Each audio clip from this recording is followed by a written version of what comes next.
Okay, I am live. And I have a little bit different setup today. So, let's begin. This is just a spontaneous stream because I had so many little things I wanted to talk about. And rather than waiting, I thought I'd just get them out of the way now. So today's lots of little updates, a few thoughts, and maybe I want to solicit your feedback on a few topics. I have some content planned. Maybe I'll show you some preview slides, that kind of thing. Okay, as always, let me get the stream started for the Discord crew.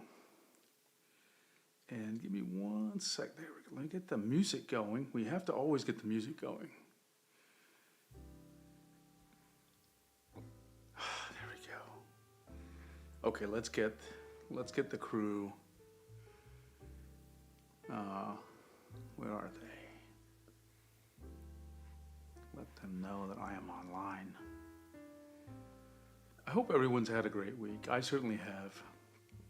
One of the things I'll talk about is the Magic Drawing Pad Gen 2. We'll talk about the Movink pad also, which is coming tomorrow. And I will do a live stream then. Let's see. Let's get a link to the stream. And let me just start the hello and paste the link for the Discord.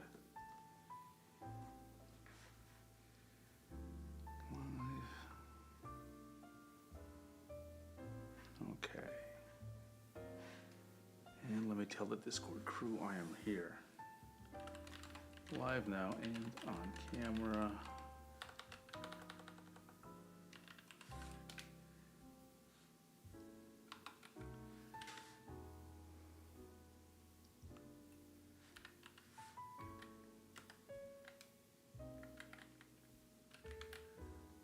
My studio here hasn't quite recovered from the hurricane of tablets that I had to unpack and compare to the Magic Drawing Pad last week. So you're going to see me moving things around and boxing things up a little bit in this stream. Because there's just stuff everywhere. Okay, I've pinged the Discord crew, and let me get my ears in. I'll be right back.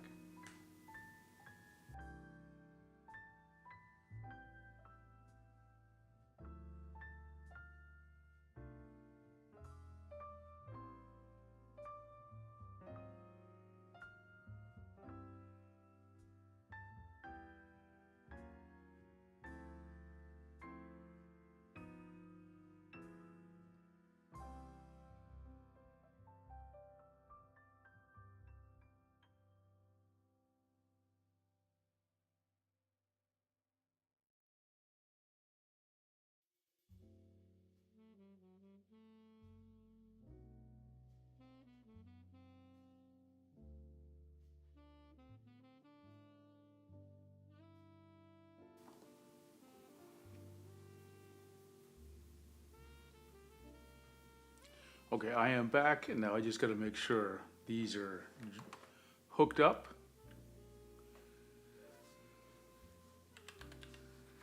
Normally that automatically happens, but I think I may have changed something to make it, there we go. I have two of these, pairs of these now. And that's because my live streams are getting so long that I'm running out of energy, battery in them. So I got an extra pair.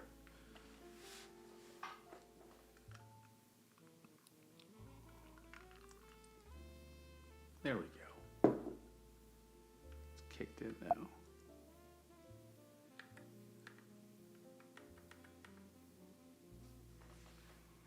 Okay, great. And first thing is, something is different about this stream that you probably don't know about. Let me try to explain what that is. Normally, and you do see this at times, there are two poles to my right, and they hang over for the microphone. And so often you can see the microphone right here. And then the overhead camera is also mounted on another mount, an arm. And you can often see that, I'm actually covering my face when I do these streams, when I'm showing you the overhead. And actually what's now true is that there's sort of this bridge, meaning there's two poles, you can't see them. Imagine two poles going straight up and there's a bar that connects them, okay?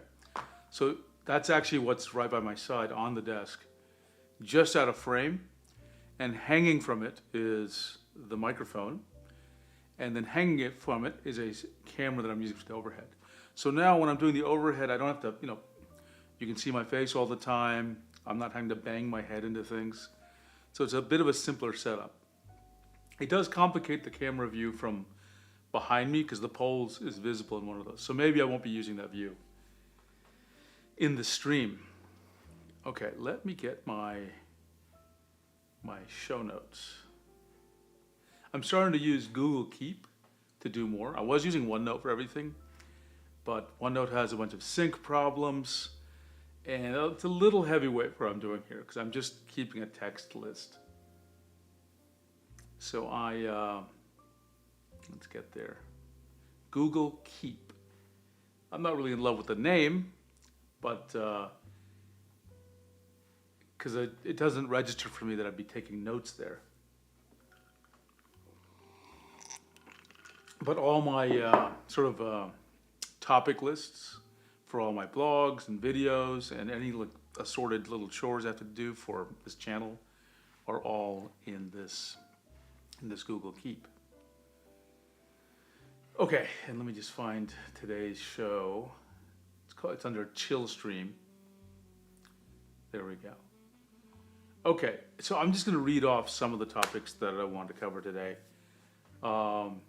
One is Brad had a video, and I wanted to cover him. I think Tia also had an interesting video. I just wanted to maybe take some highlights from there. I haven't seen the full videos, but we'll see. Some updates on these recent pen computers, the Move Ink Pad and the Magic Drawing Pad.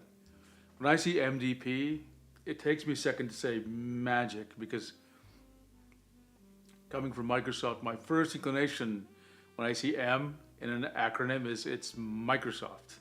So I have to untrain my mind a little bit.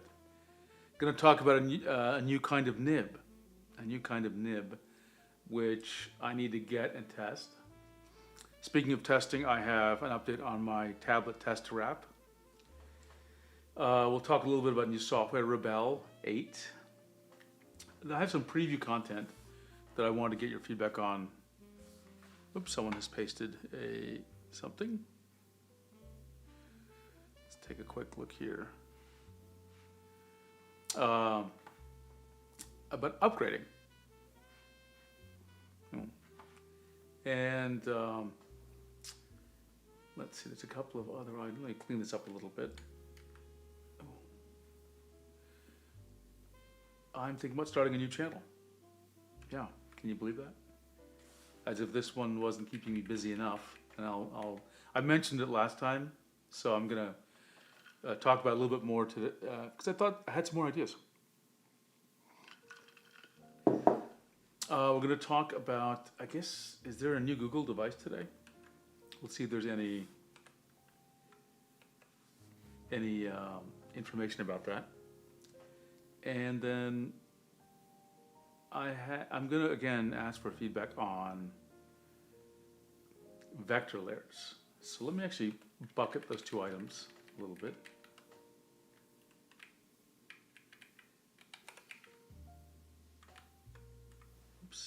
Sorry, you can't see me editing, but I'm just cleaning up my outline here. And okay, I got 2 likes, at least we got 2 of you listening. And yeah, there we go, new talk. We discovered a new driver.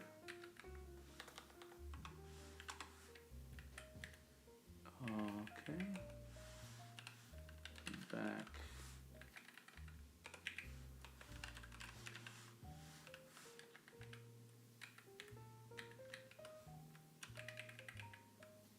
Sorry, I'm just organizing my notes here to make sure I'm putting everything together. We'll go over them. Okay, I think I'm set. One more thing, Magma. Okay. Hey, Void Outs, thanks for joining. Really appreciate it. Just a relaxing, chill tablet stream. Lots of little things to talk about today.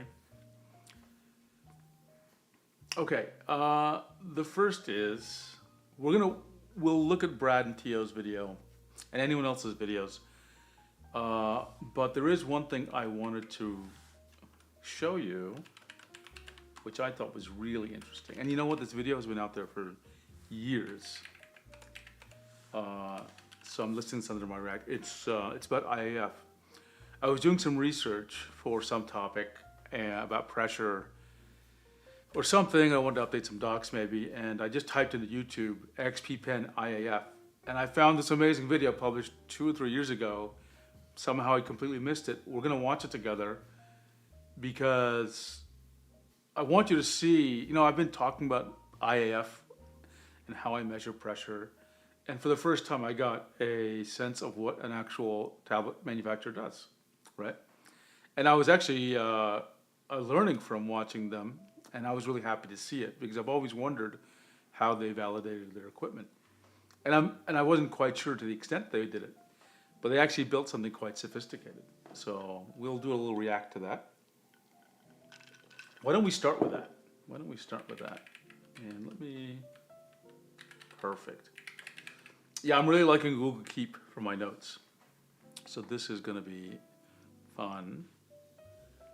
Let's move my Discord out of the way and my control out, this application.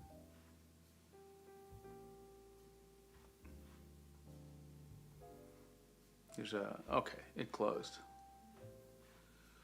It's getting scared there.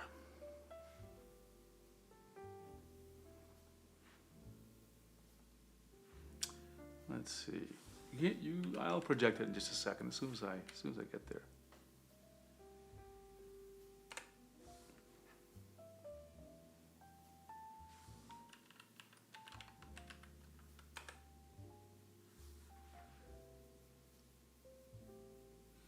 Here, I found it. Okay, I'm gonna put the. Hi guys, this is Sue from XP-Pen. Recently we. If the video is really loud.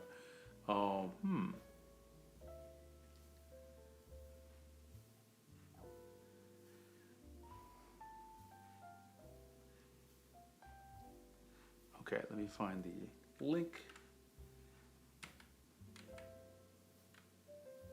And let me paste it into the chat window, just so everyone can see. But I'll play it myself. But I need to adjust the volume in my own ears first, because that thing is it's way too loud.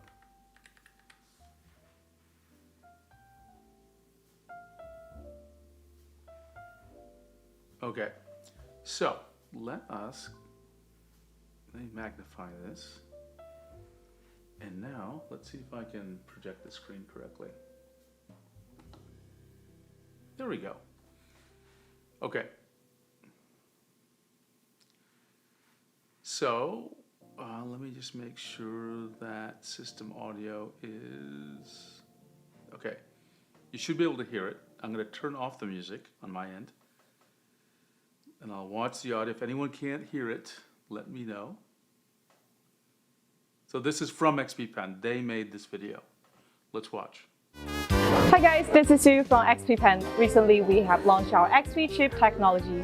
The technology improves the stylus accuracy and decreased initial activation force of our stylus. So today we arranged a lab tour to show you guys how light exactly is the initial activation force of our X3 chip stylus. So first of all, I have to thank XP-Pen for doing this. By the way, this is not some sponsored video. This was just an accidental discovery, so I just want to thank them because sometimes I feel like it's really hard to get any insight into what companies are doing. They're building sort of products for creatives, not just tablet companies, but all sorts of companies. And,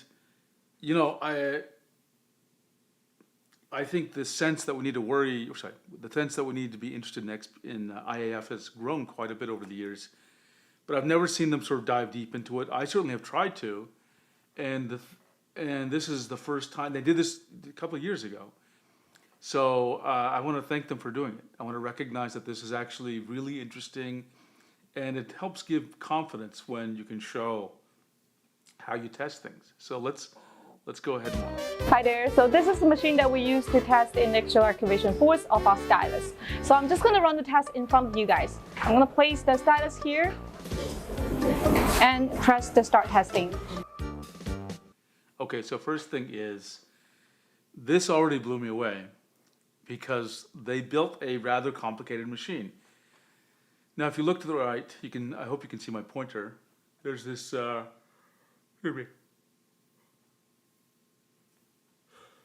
there's this, let's try to understand what is happening here from the right. This, can you see that? Yeah, that's the pen. You can see she put it in there. And there are these two arms sort of clamping it together. It looks like, it may look like they're padded so that, it's not gonna slip. Oops. I do want one, G'day. I absolutely do want one.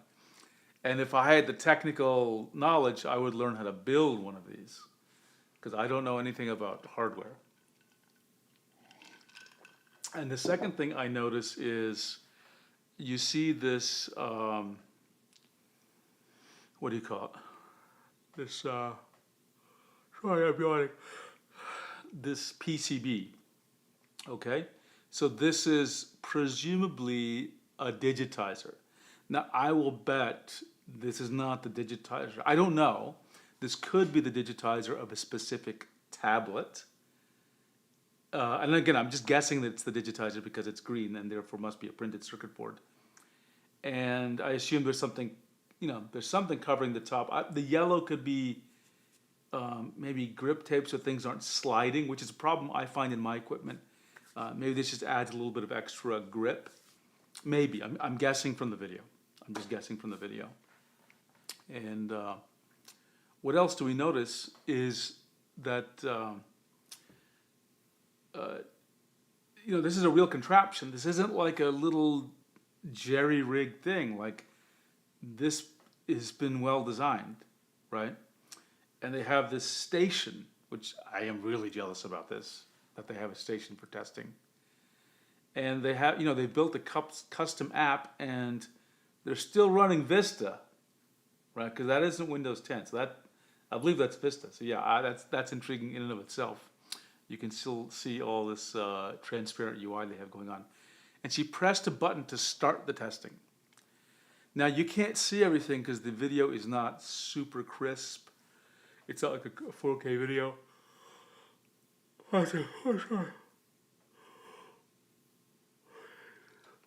But there's some things that I want to talk about that I'm noticing here. Oh, sorry, I want to go back to the digitizer. This could be the digitizer of a specific tablet or a generic digitizer. And the reason I say it could be a generic, like it could be just not even a full digitizer. It might be just something else. And the reason is the pressure sensitive part of this is the pen.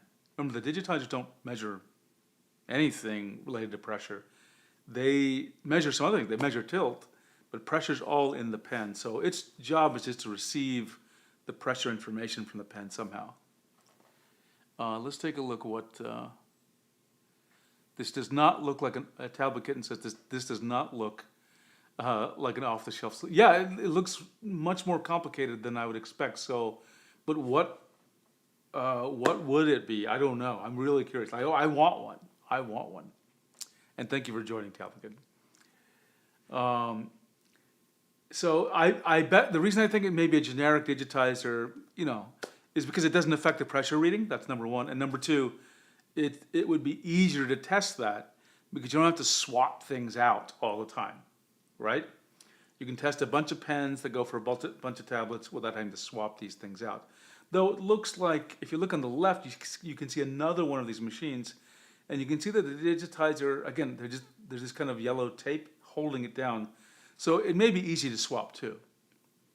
So maybe I'll ask them what's going on here, okay? Now, let's take a look at, and she's gonna talk about it, but I just wanna make sure we talk about it. This is a chart. Now, I've shown you this chart in my videos. On the bottom, the x-axis is the actual pressure that's being sensed. So underneath this digitizer, I guess, I think there's some sort of scale. I don't know where exactly it is, but I assume it is underneath the digitizer. I don't think it's that black thing there. So it's like the digital scale that I have that's measuring the actual physical force by the pen, right? The pen itself is measuring the same force, right? So you have the force being measured sort of by two objects, the pen and the scale underneath it. And what's happening is the scale, or the presumed scale, it will be the value on the x-axis, okay? And it will be right here on this column. You can't see any values here yet. Oh, hey, Hera, thanks for joining us. Thanks for joining us. We're just going over a video from XP Pen. Now I've already watched the video, so I know what's happening here. Notice it says G, which it means grams, but this means the force, gram force. You know, I'm a real stickler to this because grams means mass, gram force means a force, which is what they're actually measuring. But yeah, I can forgive them for putting grams here. And then the number is going to come back on the right with the actual value from the pen. So again, they're bringing in two numbers, okay? And then the y-axis is the value from the pen. And you can't see it, but it goes from 0 to 8,192, okay? And yeah, Gunnar, you're asking about this curve. This curve is very typical for EMR pens. Most pens I have actually measured actually look even, see this flat area on top? Most pens I have seen actually are more curved here than flat as shown here. So it's a little, I have seen a few pens like this. So this is typical of most pens in a general sense that they curve over, but I've seen them actually, most pens have had even more of a curve, meaning there's not so much of a flat part here. This part's also curving, but we'll see that. Turbo Node says, I don't use the first 3 to 4K levels of pressure for this exact reason, I think. Well, this is why I recommend pressure curves, because if you make your pressure curve flatten down and then go up, you will be able to start using those first couple of levels of pressure, right? Okay, so we've noticed, again, bottom, the x-axis is what the scale says, the physical force, and then the y-axis is what number the pen is sending the tablet of the computer, okay? Now she pressed a button, and let's just, sorry, I know I'm just talking through this video so much. Let's hear her talk. Okay, now we see there's two columns here. The first column is the pressure applied, and the second column is pressure sensitivity level. And let's scroll it down. And now we can see when it's 2.8 gram of force applied, the stylus is activated. Okay, let's stop here. So I'm going to rewind just a little bit. I won't replay it. I just need to see the screen for a second. So first of all, she pressed a button, and it is ramping up the pressure. Okay. Now notice it went, and it's going up and down because there's some noise, I guess, in the pressure readings. But you can see it go 1.2, 0.9, 1.2, 0.9. So the physical pressure by the scale is sensing is it's fluctuating a little bit, but it's still reading 0 here. So the computer, the pen is reporting 0 pressure to the computer, okay? So let's keep going here. Okay, so she scrolled it up. So it's been, the scale on the bottom has been dancing between 0.9 and 1.2. The second it hits 2.8, what's the number? 1.59, okay?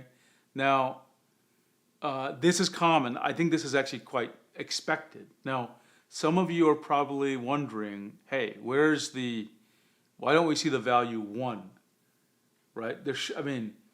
And I think there's probably, I think this is maybe an aspect of the, what's the right word? Just the accuracy of the devices that, they can't press down with just such infinitely small amounts of pressure where they can reliably get 1 as the pressure value, okay? So this is reasonable. This is actually, I think, you'd have a hard time just getting to 1. There'd be some very special conditions where you get the value of 1. So you see 2.8 and it says 159. So 2.8 gram force will give you a value of 159. And to understand the scale, you take 159 divided by 8,192. And I'll just do the math in Google right here. Let's do that real quick. 159, 8192. That is 1.9% pressure, okay? And you're probably thinking, hey, 1.9 seems actually a little bit high, and I guess in some sense it is, but that's very typical, right? It's very typical to see that the first time you get any pressure, it's like 1%, right? Okay, Ganesh says, you were limited by the I think you mean polling rate too. The pen came down pretty quickly. Good point. Good point. But this is exactly what I found. And this is why I want to talk about this video, because I've never seen anyone measure the pens except for Cube. And I've never seen a video of him doing it, but he's shown me pictures. And and I've never known what the actual tablet manufacturers do. So this was crazy interesting for me. Okay, and Cube's actually joining us here. The lowest digital pressure I've ever seen with one of my tablets was 6 on a Wacom PTH 660 with KP300 is which? I can't even remember that pen. That's not the grip pen. Can you remind us, Cube? And from when I was being questioned about, I remember that question. So Cube, just so everyone understands the context, remember I always tell you I'm not good at measuring IAF, and Cube regularly gets IAF values for Wacom pens, certain ones, that are less than 1 gram force, and I've had no luck doing that. But he showed me the classic pen, thank you. He showed me a picture of how he does it, and I'm gonna try his method, because my equipment bounces basically is the problem. And so I have trouble really around 2 or 3 gram force. I really can't reliably get lower. And, but seeing the way he did it, I think is gonna help me out. The only time I've been able to get to a 1, like literally the value 1, is a very, I hate bringing this topic up. There's a pen, there's actually several pens. There's the UD-EMR pens, and the Samsung S Pen is one of them, and the Wacom CP913923 pen. They're also UD-EMR pens. And on Wacom devices, Wacom's hardware does something screwy with the lower part of the pressure range. And basically, you ever heard the term zeroing out? Like there's a bunch of numbers and you just make them all 0? It doesn't zero out the lower part of their physical pressure range coming back from the pen. This is so weird to say, it ones it out. So the pens, they force the pen to report pressure. This is the tablet, not the pen.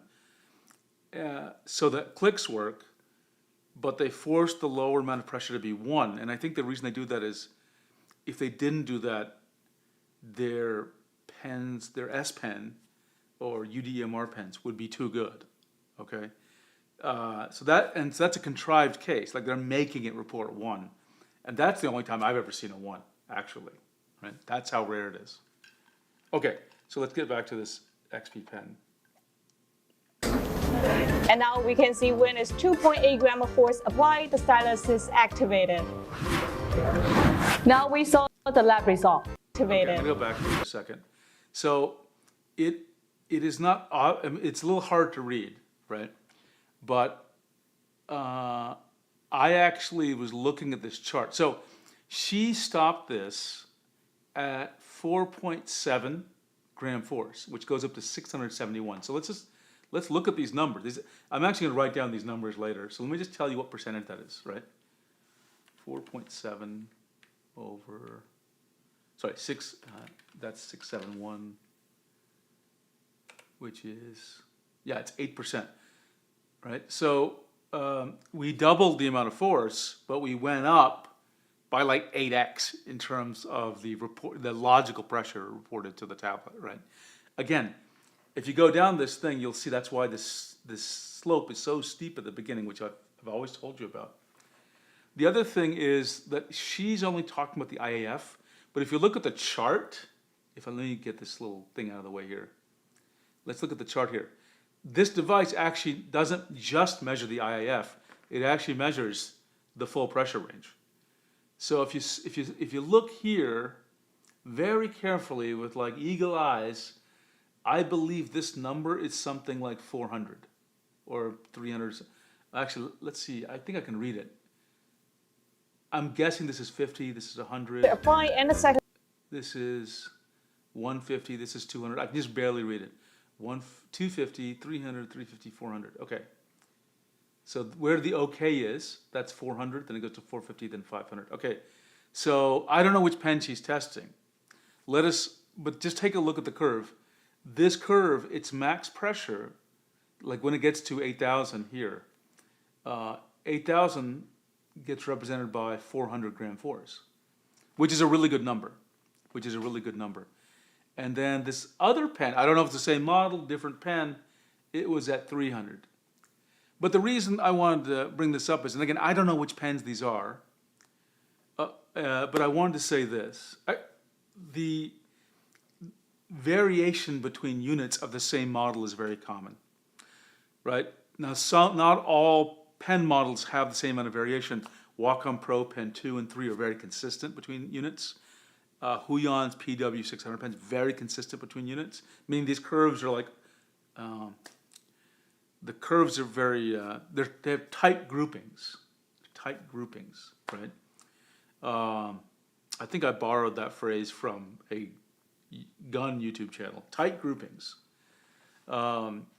meaning they reliably get in the same place, I guess. One more thing I wanted to notice about this chart is, just to, again, to elaborate how pressure works, once you hit maximum physical pressure, then you get maximum logical pressure forever. And you can actually see that, I think, in this chart, where the second line, once it hits 8,192, every physical pressure above that reports as 8,192. And this is why you don't want to just try to measure max pressure. You want to go up to it. Otherwise, you'll get misleading results. Like if you started at 1,000, 1,000 would give you 100%. But you want to see the first number that gives you 100%, right? Okay, let's take a look at the comments. I usually do it by hand, even for less than 1 gram force. Wow, I could never do that. I've tried, Cube. I've tried.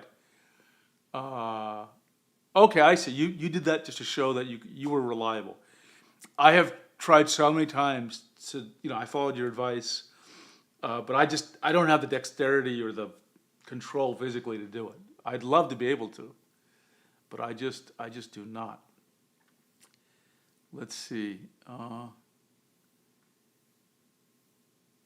Okay, Rain says, unrelated, but I heard you explaining the pen pressures and curves for pen display tablets and how to adjust them for better strokes. Is the same idea for, yeah, it's absolutely true for the Apple Pencil. However, I think the Apple Pencil curve, this is not a curve, this is the hardware pressure response, is what I call it. If anyone has a better name for this chart, let me know. I'll use any name that resonates with people. But Rain, the same principles apply. I will say the Apple Pencils that I've tried, and it's very hard to get this curve with Apple Pencil because of the operating system, and maybe later I'll explain why, but it's easier on Windows, believe it or not. Their curve looks very linear. Like it doesn't go up and to the right. I found them to be very linear, right? And very consistent. Their max always ended at 500 gram force, which is excellent. But yeah, the same principles apply about pressure curves. Right? Let's see, we have Joseph. When are you going to test IBIS Paint X on the Magic Drawing Pad? we can test it tonight. I've got the Magic Drawing Pad Gen 2 right with me. If you want, we can try it out. Happy to do it.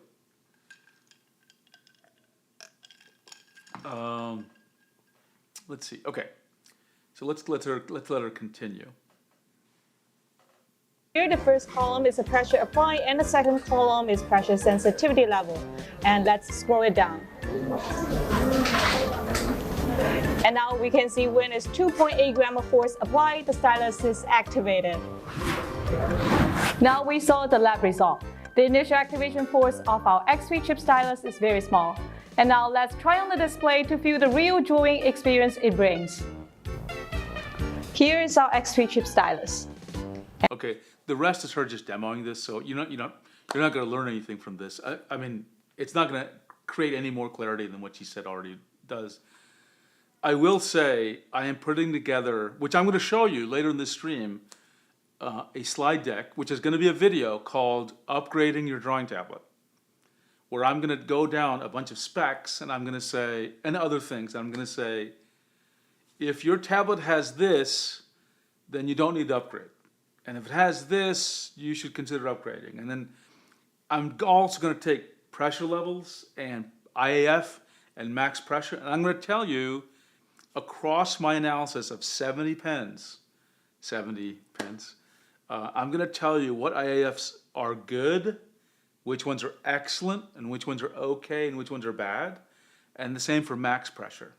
Okay, we're actually going to look at that content tonight, because what I want to do is I want you to have expectations, okay? I want you to have expectations. And I'm glad they published this video, because now you don't have to take my word for it, right? And you don't have to take their word for it. Meaning, you see XP Pen or Huion or whoever say, oh, our pens are 3 gram force. You had to have wondered how they arrived at this conclusion, right? You had to have wondered that. I did. Now we know. And what I wanted to see was I was just curious how they did it, number one. Number two, I wanted to see that they had a reliable, repeatable mechanism, which they obviously do, and I wanted to see that mechanism, was programmatic, meaning it's a machine that they just do. The human doesn't have to be involved. She just put the pen in there and pressed a button. Perfect. And I wanted to see that it was measuring IAF and the entire pressure response, okay? The entire hardware pressure response. So it's a home run here. I'm totally happy they did this. I learned a lot, okay? Joseph, this is actually the XP Pen channel. I'm going to paste the video in the chat so people can see exactly. See for yourself, right? I just pasted it in. Hey, Edbot, thanks for joining us. I appreciate it. I bet Apple applies filtering to it and aren't exposing the wrong. I 100% believe that. I 100% believe what Cube has written here. I test, again, it's hard to test for reasons that are hard to even communicate right now. But I saw like 3 or 4 pens go perfectly linear. And by the time I got to the third pen, alarm bells are going off in my brain. I'm like, I'm not like a electronics person, okay? But, how can I say this? I have to deal with systems that get implemented in the real world a lot. And whenever you see something linear that is physical, this in my mind, it's like, oh, that's highly improbable that something that's made out of a bunch of components that are put together in a factory would have this extremely, perfectly consistent linear behavior, unit per unit, unit after unit. So I totally believe Cube's comment here that they are doing something, right?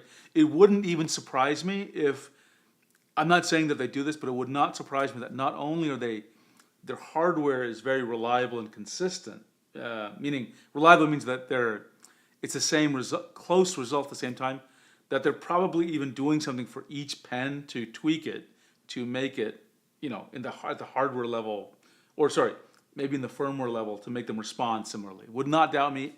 I would not doubt that at all, right? Let's see. Apple. Oh, well, I'm also doing a video about pressure. I made this 5 or 6 video series, which is really long and complicated. I'm trying to condense that into one thing, so I can show you everyone that if they want to. Let's see. Gane says Apple Pencil also has a stiff tip. I think I've wondered about that.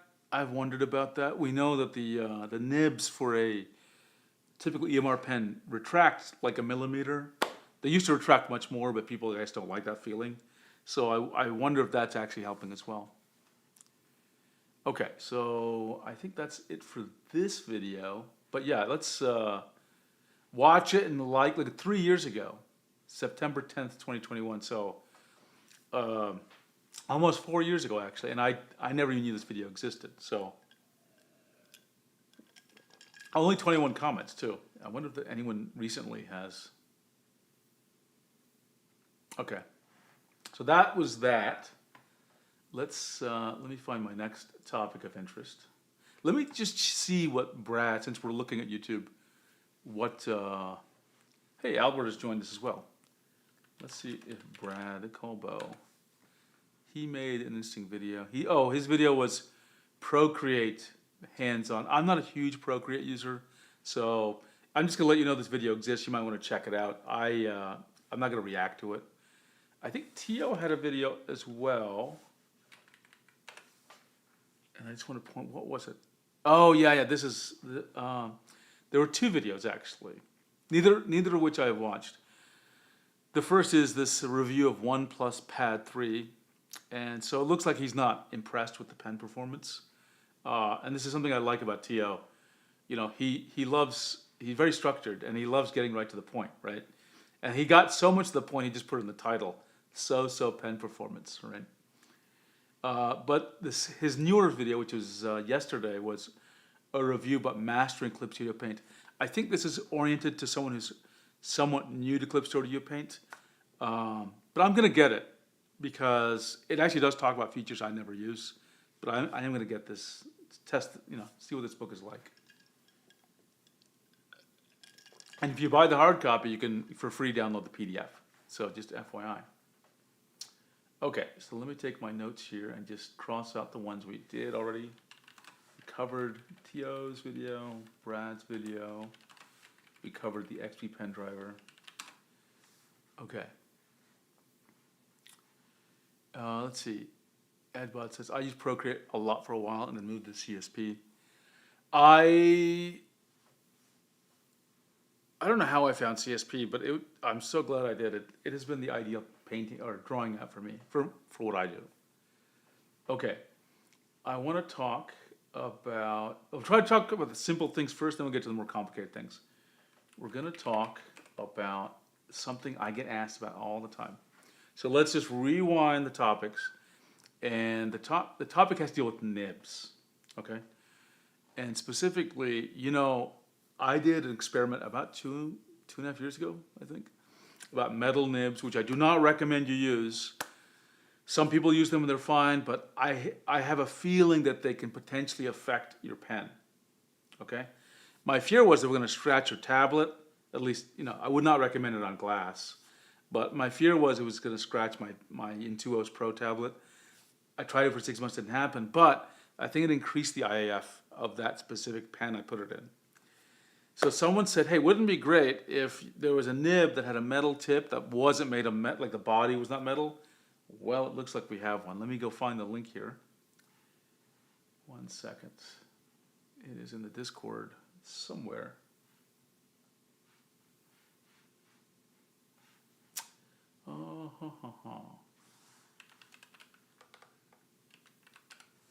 Because it was Cube who sent it. Where was it? It was just yesterday.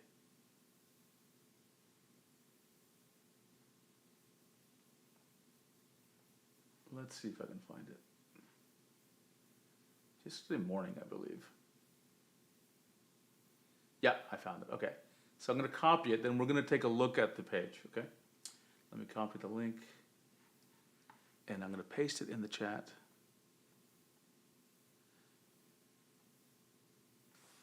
Okay. Do not take this as an endorsement or a recommendation to go buy this nib. Let me test it out. But let's walk through and just see what's going on with it, okay? Okay. Now, I do not read Japanese, okay? So I'm using Google or Chrome to translate this for me. But the pictures are gonna still have Japanese text. Okay, so here's a picture of the nib. You can see the metal, if anyone does speak Japanese, just let me know, okay? See, the tip is metal, and this body is ceramic. So that should be good, because metal we think interferes a bit with the pressure, the way the pen works, in various ways, not just pressure. So the metal is kept away from the interior of the pen, and this is ceramic, which should not have any problem. Of course, this is, we have to test, right? Void outs, to be specific, the tip is metal, the body of the nib is ceramic, okay? So we'll see. So, and the other thing is this is for a specific set of pens. They list Pro Pen 3, Pro Pen 2, Pro Pen Slim, and Pro Pen 3D, okay? Now, the last time I ordered from, what is this company called? Alice Books. I had to use some other third-party site that, I had to tell them what I wanted, pay the other company, and then they bought it and they mailed it to me. Oh, sorry. I misunderstood. Thank you, Cube. It was my mistake. It's not a metal tip or ceramic shaft. It's a ceramic tip and a resin shaft. Thank you for clarifying. I had it mixed up in my head.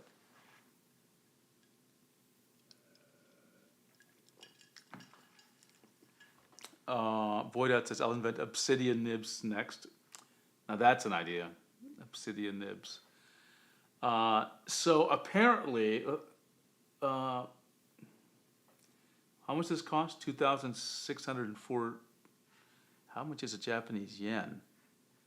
I have no clue. Let me type this out. Let's just see. 2,640.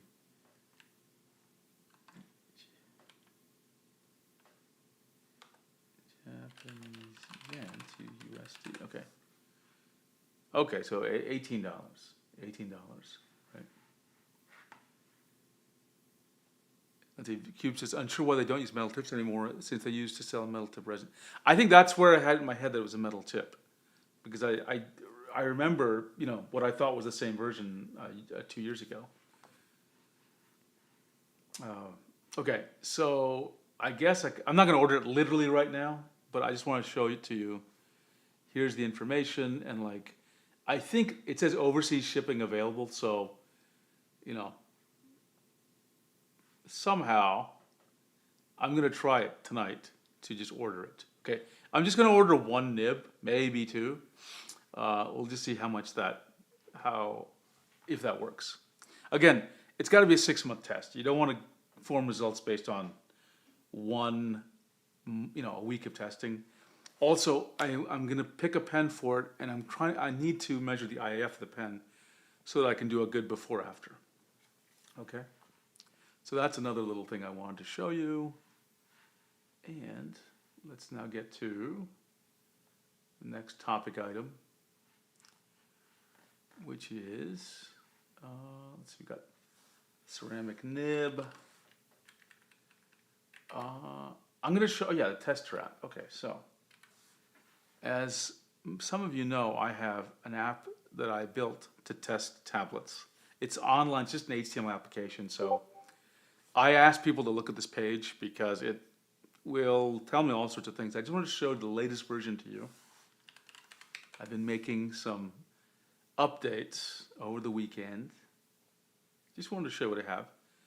So here it is, and I don't have a tablet plugged in, of course. So let me plug in a tablet. Give me a second. Here is a tablet.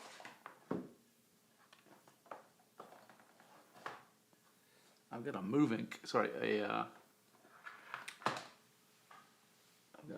I'll just use this in Intuos. It's something easy for me. If I can find a pen here, hang on a second.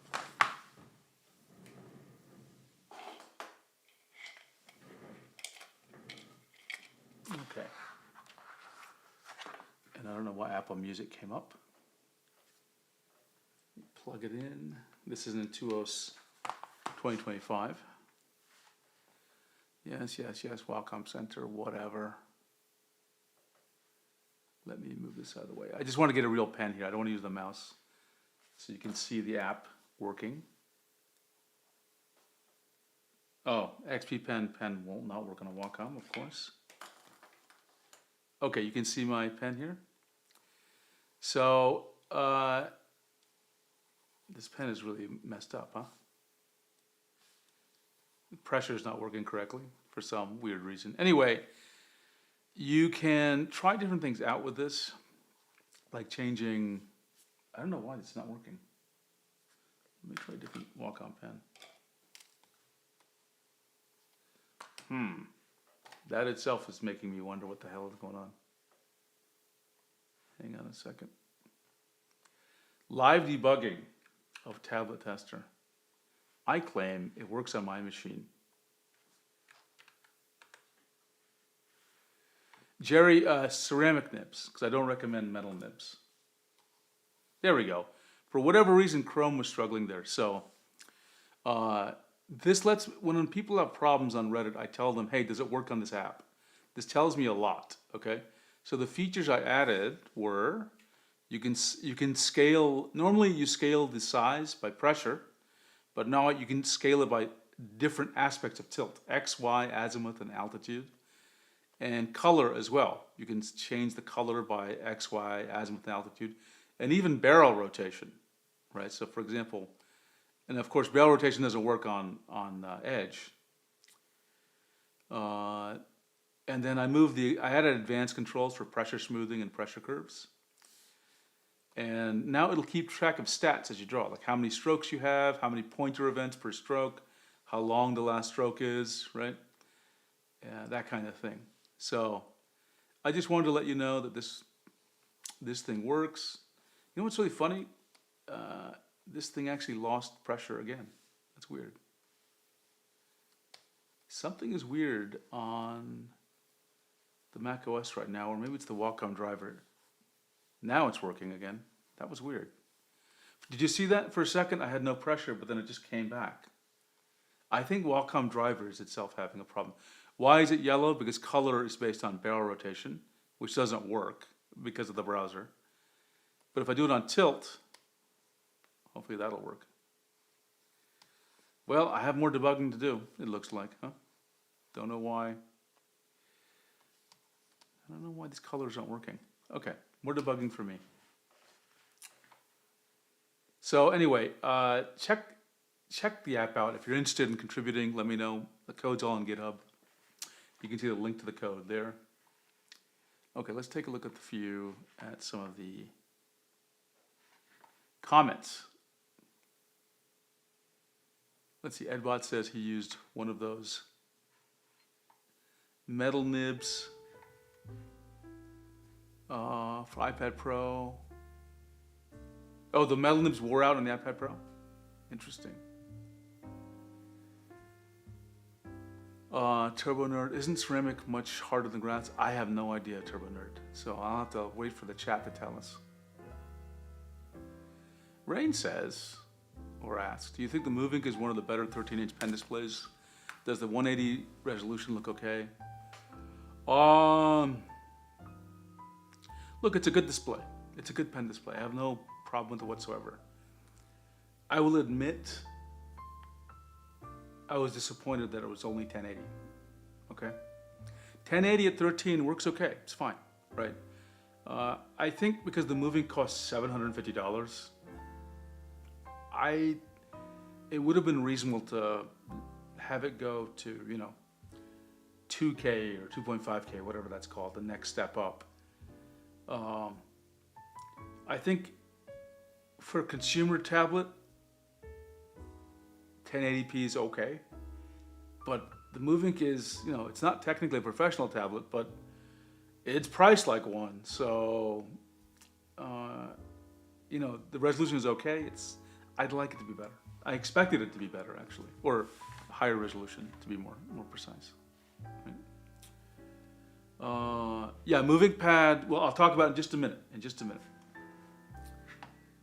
Let's see. Hera, it's working for you in Chrome? Yeah, I think what's going on for me is the Wacom drivers is acting flaky. Lava worm. Yeah, and I just don't want people to, because the reason I'm so paranoid about the metal nibs is, again, I can't, if there's a risk, it's going to permanently hurt the IAF of your pen, which is $80 Pro Pen 2. I don't want to recommend it. I can't promise it's going to hurt pens, but I can't in good conscience recommend it. So I'm happy that hopefully I spared you some heartache and some unnecessarily spending of money. Let's see, Void Out says, for some reason the PW550 I bought doesn't work on my browser. I couldn't test it using this tool, not sure to solve it since I already tried.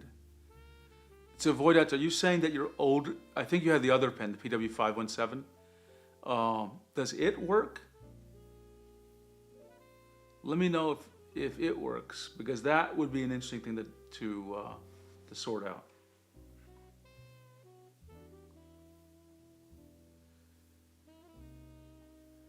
Lava Worm, I think you joined us just right after. We just saw a link, which I'll try to find in just a second. I'll paste it again in chat. And I'm going to try to order this tonight or tomorrow. It is a ceramic tip with, resin as the body.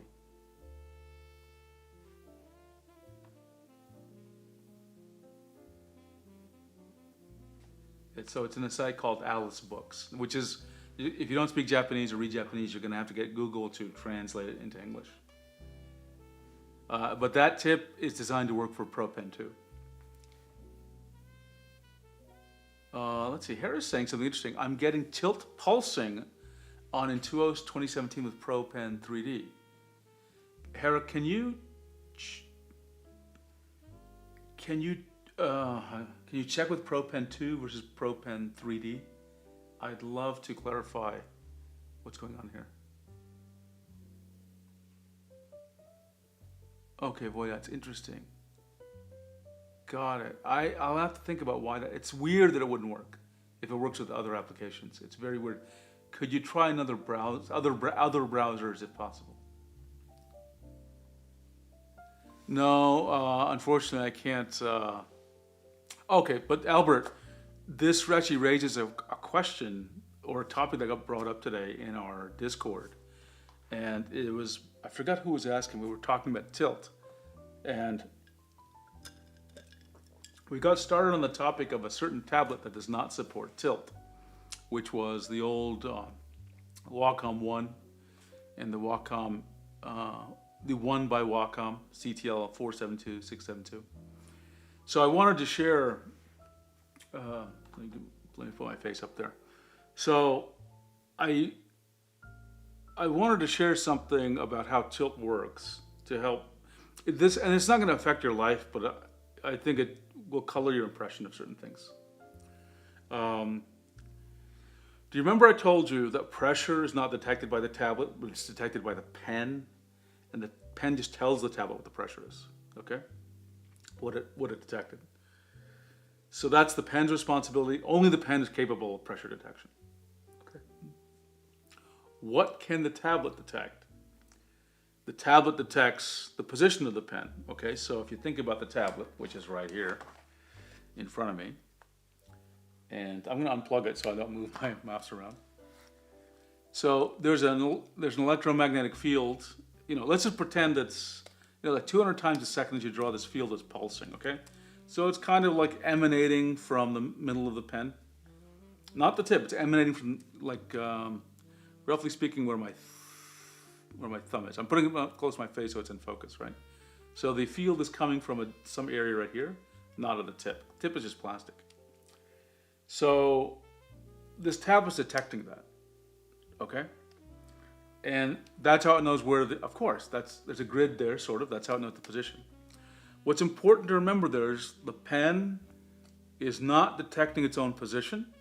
The tablet is detecting the position, okay? Makes sense.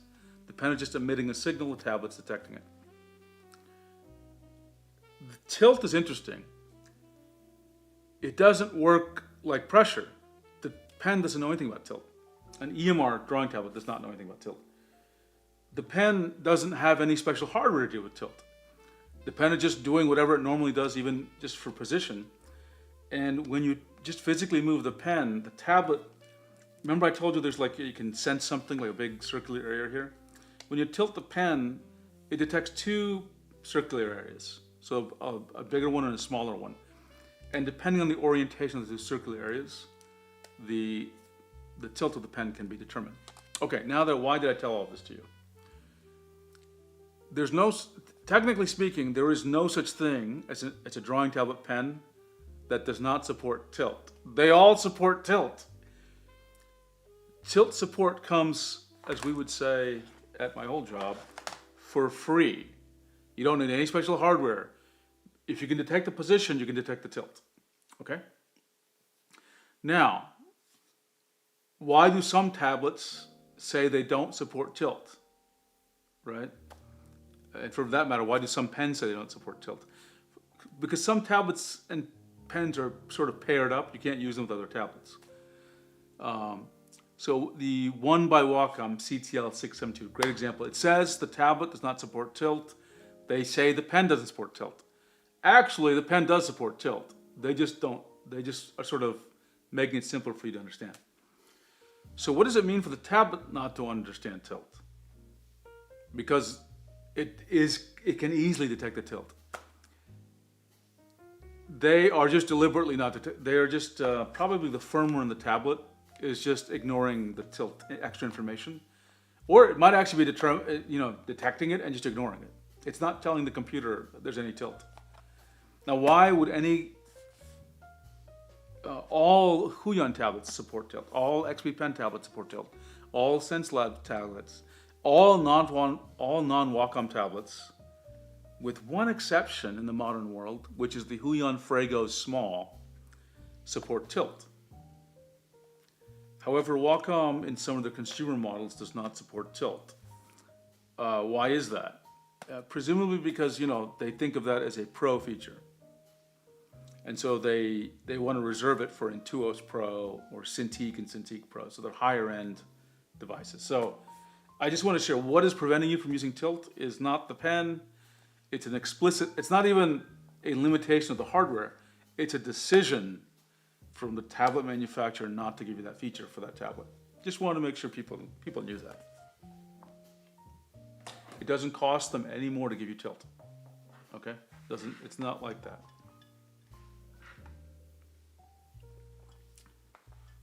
Okay, let me take a look at, Harris said both ProPen 3D and ProPen 2 had pulsing, but it only showed up in TiltX and other tilt modes. Hera, I hate to keep asking things, but do you think you can send a screenshot of what you saw when you saw the pulsing and which pen did it, and what you saw just in comparison with the pen that did not have it? I'd love to just see what you saw. Yeah, Albert, same thing. I thought it was just wiring and special hardware. Now, don't get me wrong. The what do you call it? The Apple Pencil works very differently from an EMR pen. Okay, so I've heard it has like transmitters and stuff, and who knows what's in there. It could be little gremlins and gyroscopes or something. But it's very different. So I can't speak about Apple Pencil, but drawing tablet pens, EMR pens, there's no special hardware. There's no special hardware at all. Okay? Thank you, Hera. See, I reveal secrets about the industry. Oh, Albert's, okay, let's get the cube.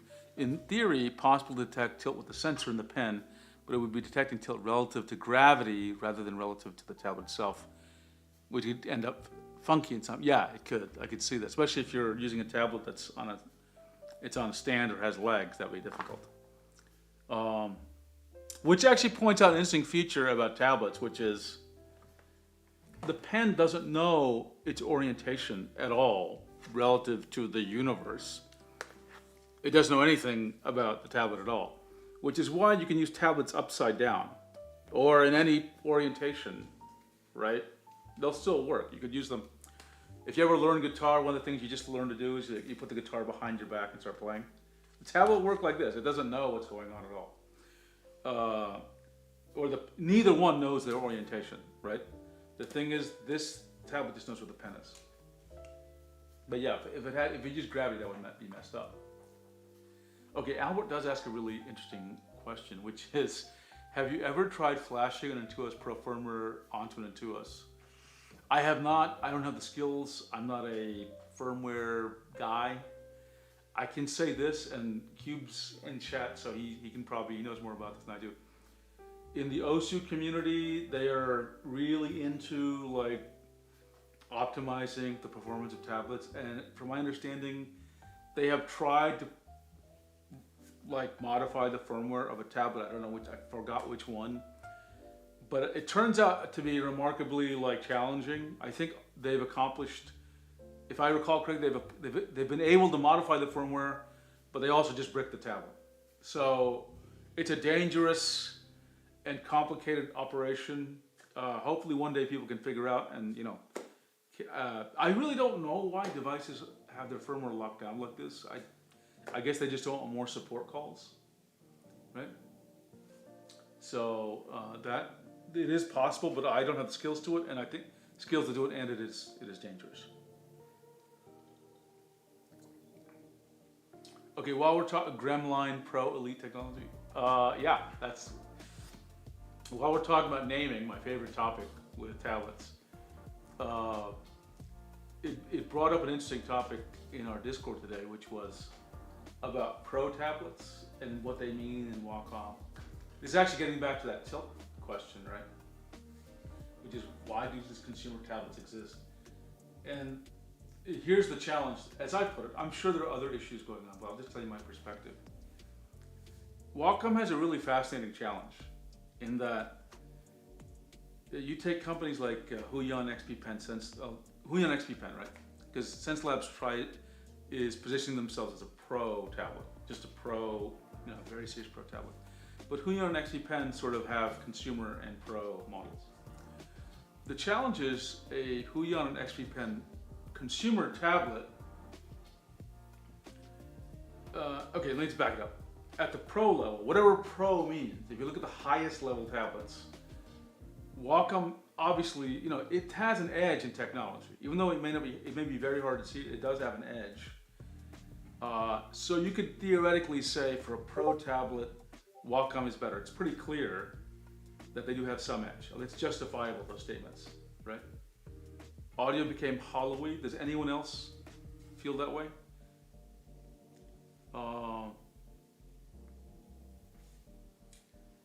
Yeah, I think I see Cube's making some comment on firmware. But if anyone else hears any audio problems, let me know. I can easily, maybe it's I can mute anything, other things as well. Okay, where was I? Oh yeah, okay. So that's whatever pro means. And so Wacom has advantage. They have like higher refresh rates. They have like more advanced color support. They have the best pen in the industry, right? Oh, I know what it is. The pen move. Thank you. It's hanging by something, and the pen is how can I say this? It's the way distributed on the other side, so it flipped up like this. So it was pointing up instead of at me. Thank you, Voidots. Okay, it should be okay now. Thank you. And if I got some tape here. I'm gonna do a little bit of tape surgery to fix this. Hang on. At least it's not very incredibly robust tape, but it'll prevent it from flipping, at least very easily, or very much. Okay, this should be okay. Okay, now that was the higher end line. Now let's talk about consumer line. Okay, now here's the real challenge. Let's just pick on Huion and XP Pen. Their consumer line tablets remember, their technology is still sort of a little bit behind Wacom, but they just have all the features that they have more features than the Wacom consumer tablets. They almost all have tilt. Their pens are starting to get pretty good. We see that with the Canvas 13 Gen 3. Comes with the PW600 pen, which is really, it's doing better than the old Wacom grip pen. It's really almost at the Pro Pen 2 level. So this poses a really interesting problem for Wacom, because if they make their consumer tablets really good to match the consumer tablets of Huion and XP Pen, then why would someone buy their Pro line? Now, so where I was headed with the discussion was, we always think about simplifying their product line and simplifying the naming. So I'm just talking about naming now. My proposal was, because here's my thinking. If you wanted to buy a tablet and you were presented with a choice of Intuos and Intuos Pro, if you bought the Pro, you'd feel like you were missing something. Sorry, if you bought the Intuos, you'd feel like maybe I'm missing something out with the Pro, right? So I thought they should use Intuos Pro for their consumer tablets and call the professional line, this is a joke. They should call the professional line the Intuos Pro Sigma, right? Just so, or the Chad edition or something. Just so you knew that was the best one, but the first one was, the consumer one was good enough. It says Pro. Okay, let's see. There were some comments here I wanted to get from Cube. This is about the firmware. It was an XP Pen tablet. Okay, they were able to modify the firmware. Oh, they made sort of change that shouldn't affect anything. Got it. When they tried changing how the positioning stuff worked, then something happened bad.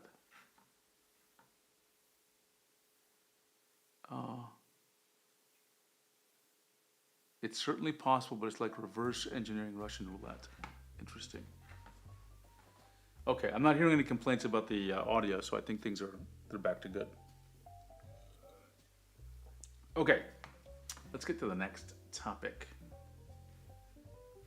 So, I got the tester app.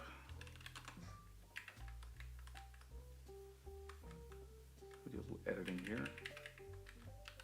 I'm just marking things as done.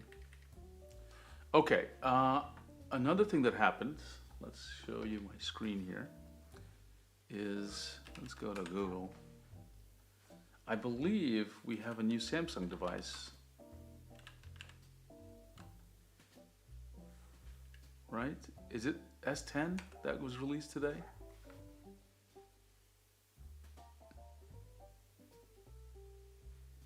Is this the right thing I'm thinking of, or is it S something? Something got released today. It wasn't this. What got released today? Oh, it was a Google. That was what it was. Google Pixel something. Pixel 10. I think that's what got released today. No, it's not that. Something else got released today, but I can't remember. Let me check my Discord. S11. Thank you. Oh, I got so confused. Thank you, Hera. Samsung S. My brain was totally fried by this. Let's see if we can find some.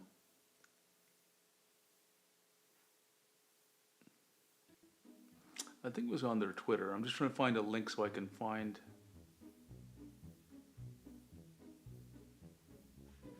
I could have sworn. Okay, let me just get to the Discord. Because I actually posted the link today. I should have put the link in my notes.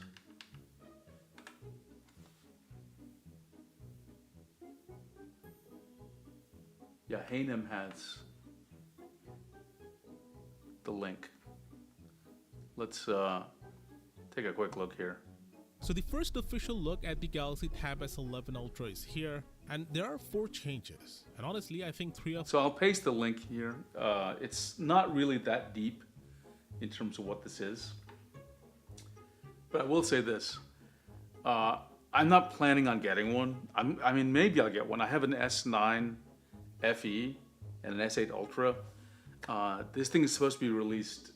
I think the date was actually supposed to be today, maybe tomorrow. Let's see if I can find the exact date. But yeah, I'm not planning on getting it unless there's a significant bump in one of two things: the performance, or three things: performance, battery life, and there's some sense that Samsung may be moving away from their traditional S Pen. I'm hoping this means we will have a better drawing experience, not just a different one. That might convince me to switch, right? So we'll see. We'll see. In the meanwhile, I just bought the MoveInk pad, which is going to arrive tomorrow, and I'll talk about that in a minute. And this Magic Drawing Pad. So, it's a lot of devices to get in a short period of time. So I'm not planning on getting another one. Okay.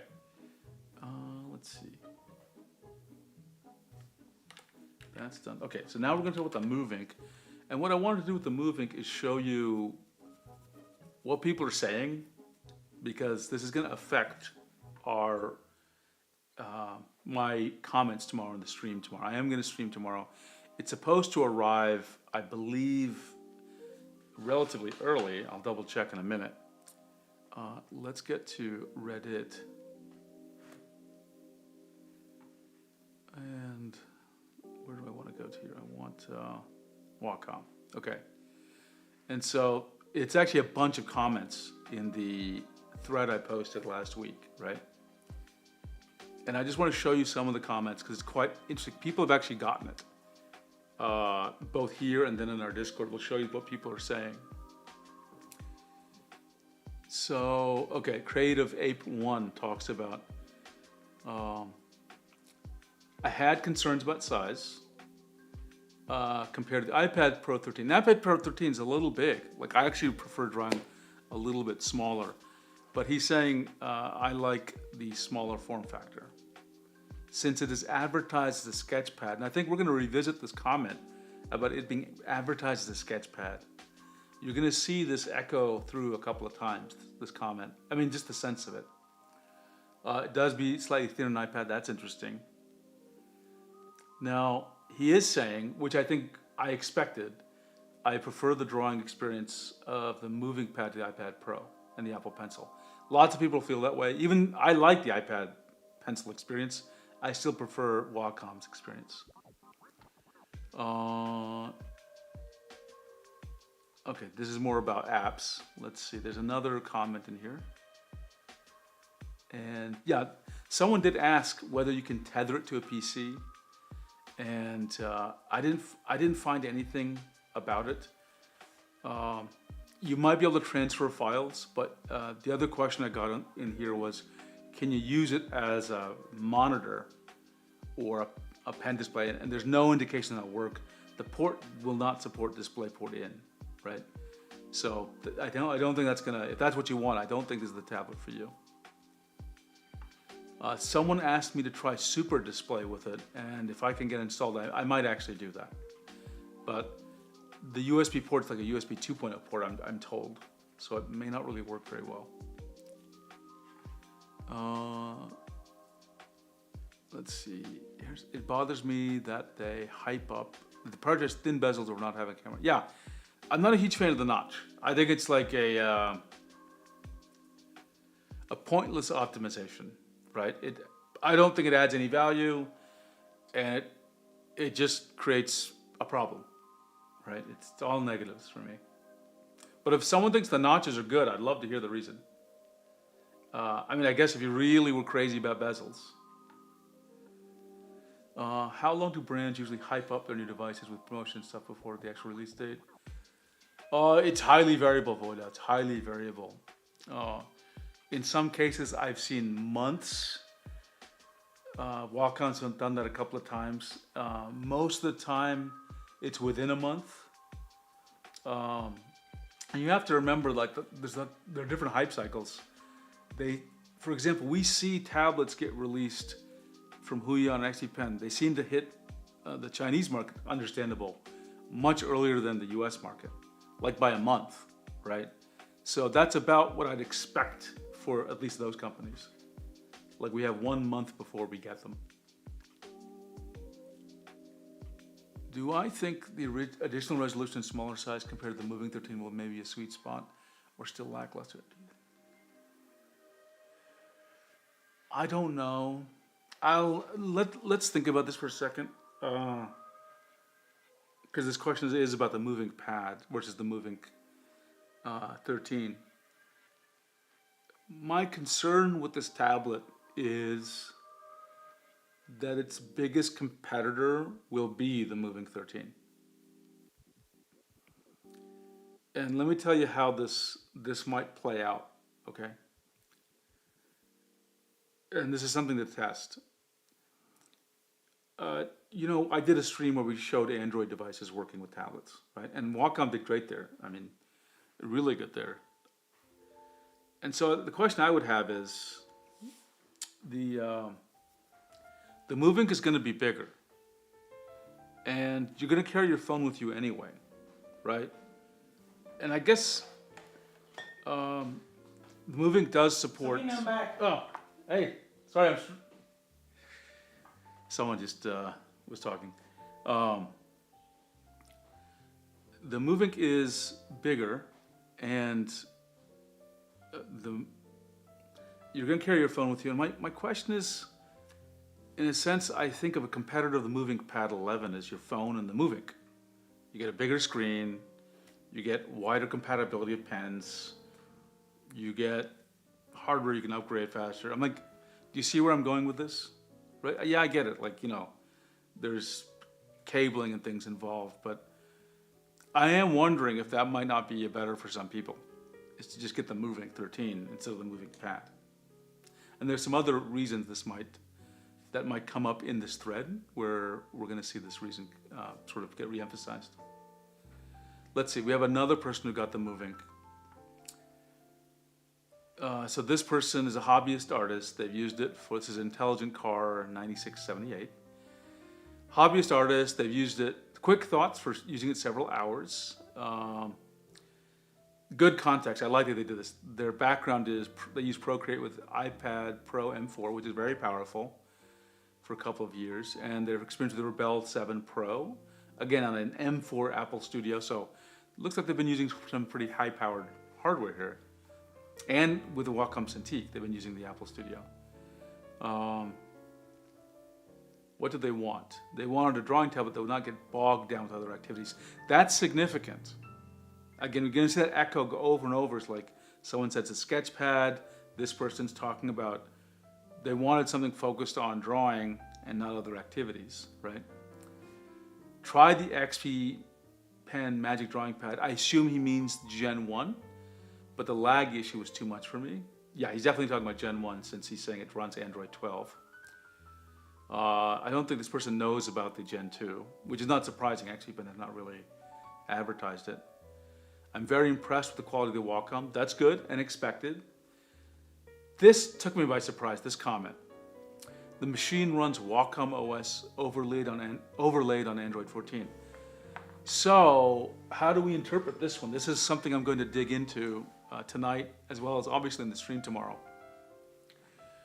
I could interpret this multiple ways. I could interpret this as they've added little UI features, but otherwise it's a stock Android 14 device. That could be what it means.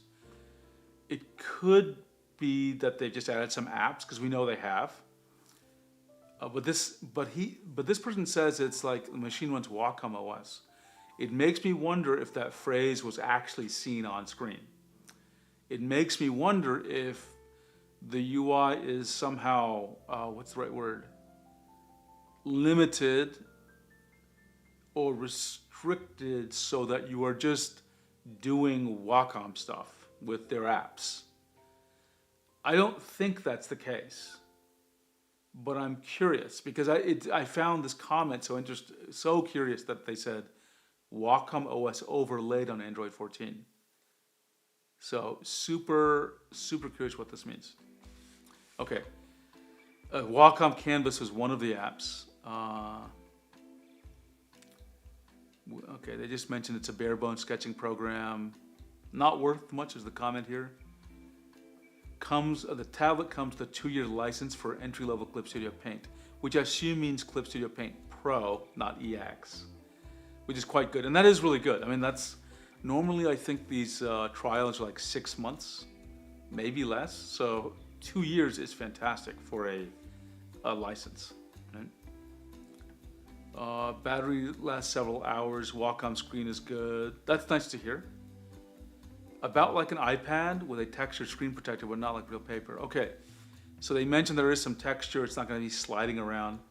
And this comment is pretty typical. Like, nothing ever feels like paper. Nothing. Now this person says, would it replace my iPad? Tablet kitten overlaid, you mean just different from... you gotta tell me what some of those words mean. AOSP. Android operating system something? I don't know. You all know much more about how Android works in devices, so can you make sense of that comment? Or what it might mean? Okay, and then they say, would it replace my iPad? Maybe for quick sketches. It is certainly easier to carry and clip and use, I suppose. They meant Clip Studio Paint. And that you can use under Android programs. It's quite capable. But he still thinks the iPad with Procreate is the best. So you see the dilemma here now that it's building up in my mind, which is this device seems to be maybe even pitched and maybe interpreted as a quick sketch tablet and not something that you fully use. Again, we got to play with it, right? We got to play with it. Let's see. This person ordered it. Okay. Now this came up in the first stream, so let's just repeat this. As Koji Yano, Wacom Senior VP of Branded Business, the Moving Pad 11 is for people who just can't stop drawing. Isn't that all of us? Whether you love to doodle between classes or moving up from drawing on a smartphone screen, this portable creative pad makes it easier and just more fun to draw. Just the beginning. Stay tuned for what's to come in the Portable Creative Pad series. So, strongly implying we're going to see other devices like this. And again, notice the language. Again, it's echoing a couple of times now. Doodle between classes, Portable Creative Pad. This language is interesting, and I don't know how deliberate it is, but it gives you the sense that this is a different category they think of than their normal drawing tablets. Okay?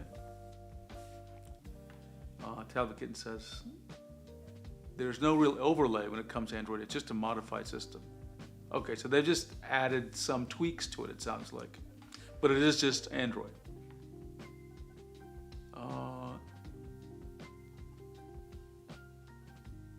Yeah, I left a comment here. I said I would actually like something bigger and more powerful, right?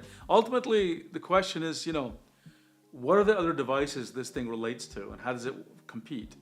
One of its competitors to me is the MoveInk plus some small MoveInk plus laptop versus this, right? Not exactly on cost terms, but on just like how you'd actually use it. Or iPad with Procreate.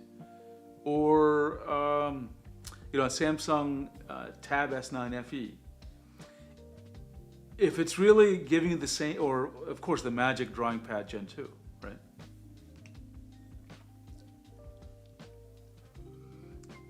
Now this next comment's interesting. This says, feels like a normal Wacom experience, which means it's quite good. So everyone's repeating that over and over, which is great. It feels like what you'd expect from Wacom. This person's tried lots of standalone tablets from expensive to cheap. And this comment's interesting. MoveInk is the only tablet that made me feel like I was drawing on paper. I think they definitely like the texture. Again, I never would say something feels like just like paper, right? Rain, yeah, that's a great point. Maybe they phrase it like that because the specs aren't equipped to handle complicated works. Because it isn't, the specs aren't super impressive, right? In fact, I was a bit underwhelmed, right? Because of course, you see a device like this, you're expecting like an iPad Air level, quality, right? Or its power.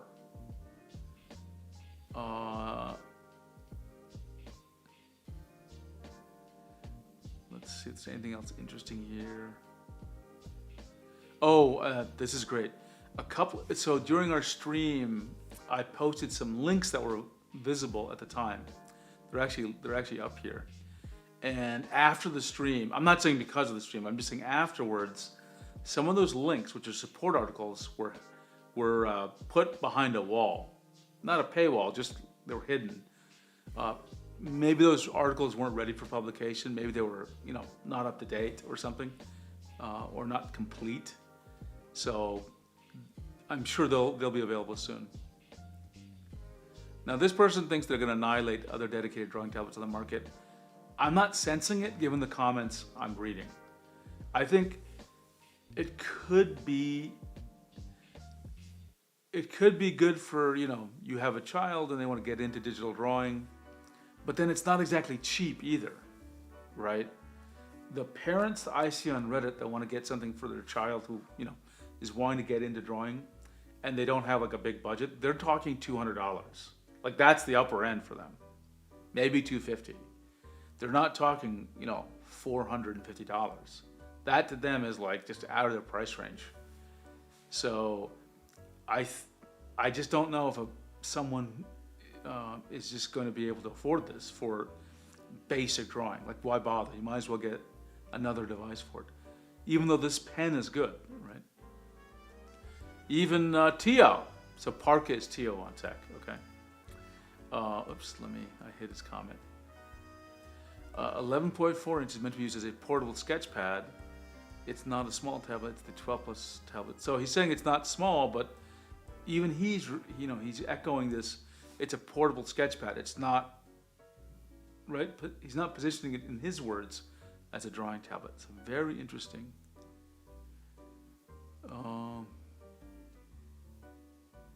And then Awesome Possum mentions, it is relatively cheap, but it does support 90 hertz refresh rate, which is nice. Anything else in here?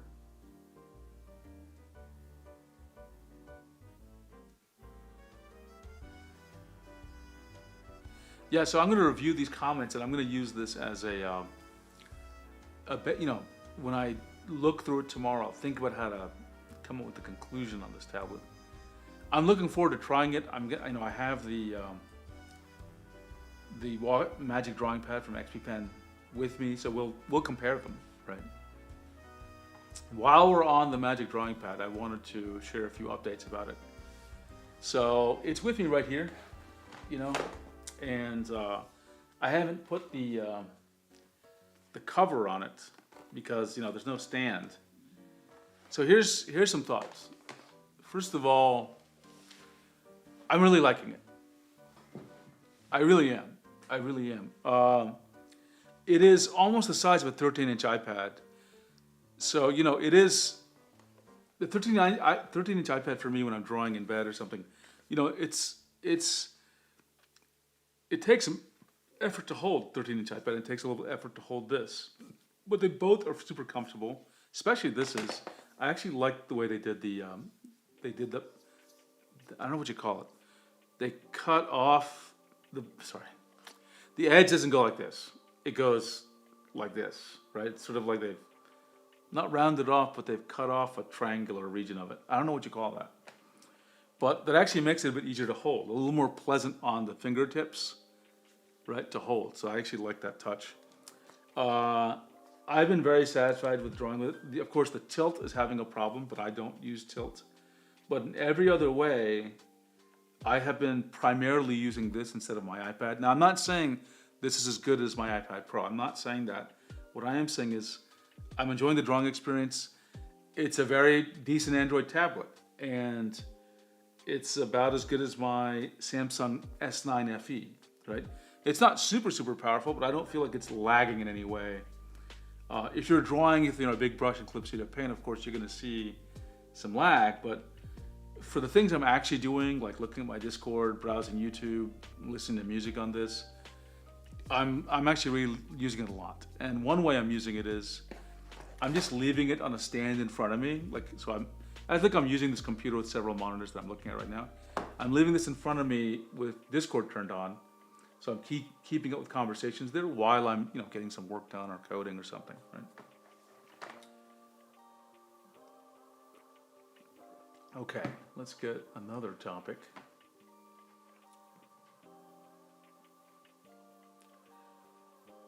Okay, there's a video I mentioned for those of you who use Clip Studio Paint. I mentioned a video which is about upgrading. Okay. And I wanted to, my system audio is on. Let me mute that so it doesn't have any interference. And I'm going to mute one more thing. Okay, I think we're good. Okay. I wanted to talk about this video I made. And if you use Clip Studio Paint, I've always been about using vector layers. If anyone is using Clip Studio Paint and wants to learn about vector layers, may I ask that you just look at this video and give your feedback. It's actually on my YouTube channel, but it's unlisted, so I'm going to paste it in. And I really would appreciate if people gave me some comments. I'm going to redo the entire video, but it's long and it goes through a lot of topics. And really what I'm looking for is, was it clear? Did it explain everything you need to know? And did you feel like you leveled up after you watched it? Because I'm trying to make it not cover every possible topic about vector layers, but enough where you feel super competent in vector layers. So give me a second, and while I get the link, and I'm going to paste it in to chat.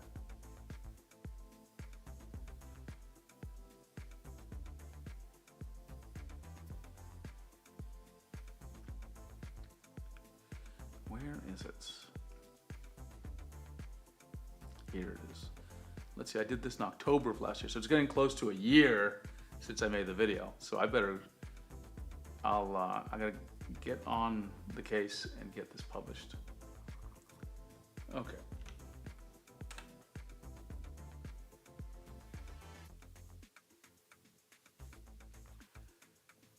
Okay, and then I have,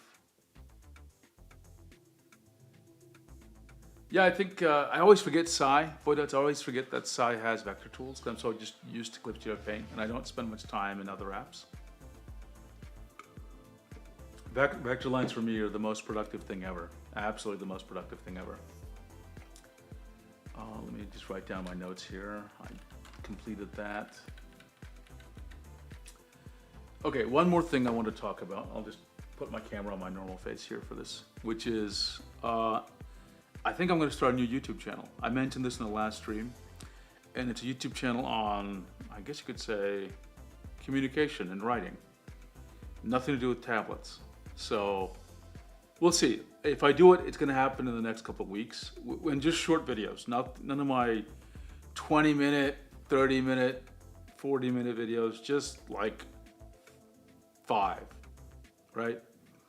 And same as this channel, there's going to be no sponsors or ads or anything like that. I'm just talking about how to communicate, how to write, and how to use numbers. Actually, is going to be part of the topic. And I'm going to give you a little more background about this channel. So just for years at Microsoft, I threatened to give a presentation called How to Write Good, right? Which is, most people would say even that English is bad, but it's deliberate that I say it that way.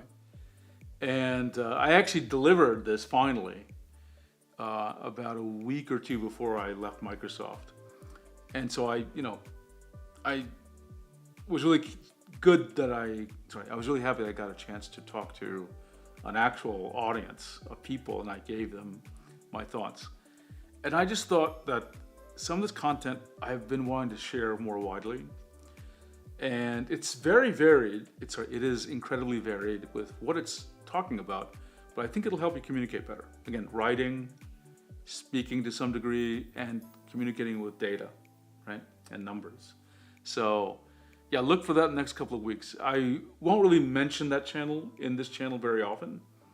Like I'm not trying to cross-pollinate it, but since you're already part of my audience, I thought I would share this with you. But yeah, it's just going to be me sharing, anecdotes and small tips about writing that I think have been borne out through my experience that really help people. Okay, let's see. Rain. I feel like the moving pad may be an odd one. It has a great pen, etch glass, but marketed as a sketch pad. The features would be something good. More if you could use it as a serious. Yeah, that's what I'm thinking. It's such a weird mix, right? It's like got the best, a pro level awesome pen, the best in the industry with the Pro Pen 2. It came with the Pro Pen 2. I'm just saying, along with the Pro Pen 2, it's an excellent pen. And yet it's being described as a sketch pad for quick sketches, right? Right? Weird positioning, really weird positioning. Look, don't get me wrong when I say weird positioning. Lots of products are weird and somehow people buy them and they're super successful. Maybe this is going to be Wacom's. And again, I haven't touched it. I have no idea what it's going to feel like. Maybe I'll love it so much I will want to be sketching all the time, right? There is a scenario. Even on this stream, I want to do light sketching to show you something, and I don't want to do something heavy, right? And I struggle with that myself. Sometimes when I'm sketching for you, I have to open up some, PowerPoint or I can't even remember some these other whiteboarding apps, Microsoft Whiteboard. It's like such a headache when all I'm doing is drawing some things for you that I want you to see on camera.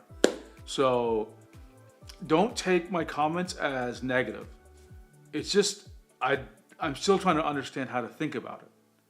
And it does seem like more of a niche thing to me, but I'm happy to explore that, and it might actually solve problems I have, okay? Okay, Albert says, could always use help making my writing gooder. Yeah. So I want to talk about this, what was it called? Yeah, how to write good. So, the common, how can I say this? Commonly, it is understood you should not say that. You should say, writing better or I am writing well. You can't say I am writing good. You can say like, the coffee is good, but you can't use it as an adverb. Okay. Now let me just get this out of the way so everyone just knows what I'm talking about. It sounds so bad what I'm about to say. So I and one of my friends at work, we always think we write better than everyone else on the team. And the team is like several thousand people, okay? And we will go find people and what they write. And we're like, look at this. Can you believe this person wrote this? What is this? And we're just like ripping on them, right? And we're always talking about, word choices and things. And one of my other friends noticed that I would say grammatically incorrect things. I go, I'm allowed to, because I know the rules and I know them perfectly. And so I give myself permission to play with English in any way I want. So the rules are off for me. That's what my claim is. So, when you get good at something, you feel like, you know when to break the rules. Because like an artist, right? 99% of the time, play by the rules. But if you're an expert in something, you know when to break them. Okay, RF Dale says, I really want a sketch device with a good stylus. I can't sketch with an Apple Pencil because of the quirks. I can't do serious work on Apple Pencil because line art is slow. I think you mean AP means Apple Pencil, right? Because line art is slow and deliberate compared to sketching. Yeah, there could be a scenario for sketching and for quick diagrams. I totally believe it, but I gotta get my hands on it before I can feel it, right? Because it's a lot it's $450 is a lot for, hey, sketch. It is. Let's be fair about that. But, and I think the name confuses me. Like it's got a, Move Ink already is like almost a pro level thing.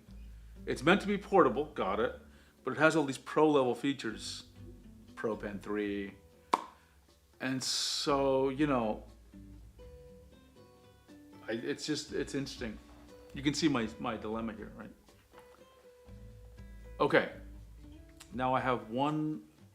Let's see. Hang on, talk to the new channel. Yeah. Let me get some more water here. Okay. One thing I was realizing is on our Discord, we have someone, Ryan.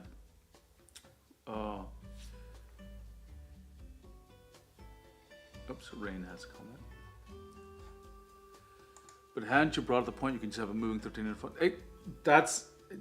There's that, Rain. It's like, I have a dilemma in thinking about these things.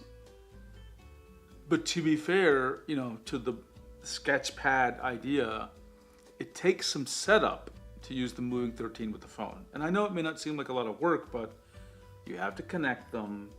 You have to make sure you have enough power for it, potentially. You have to start an app.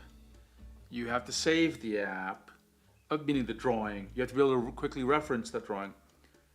So Wacom says they're providing Wacom Shelf and Wacom Canvas and some other thing to optimize its experience. Maybe that is perfect. Maybe it will feel like exactly the way they say.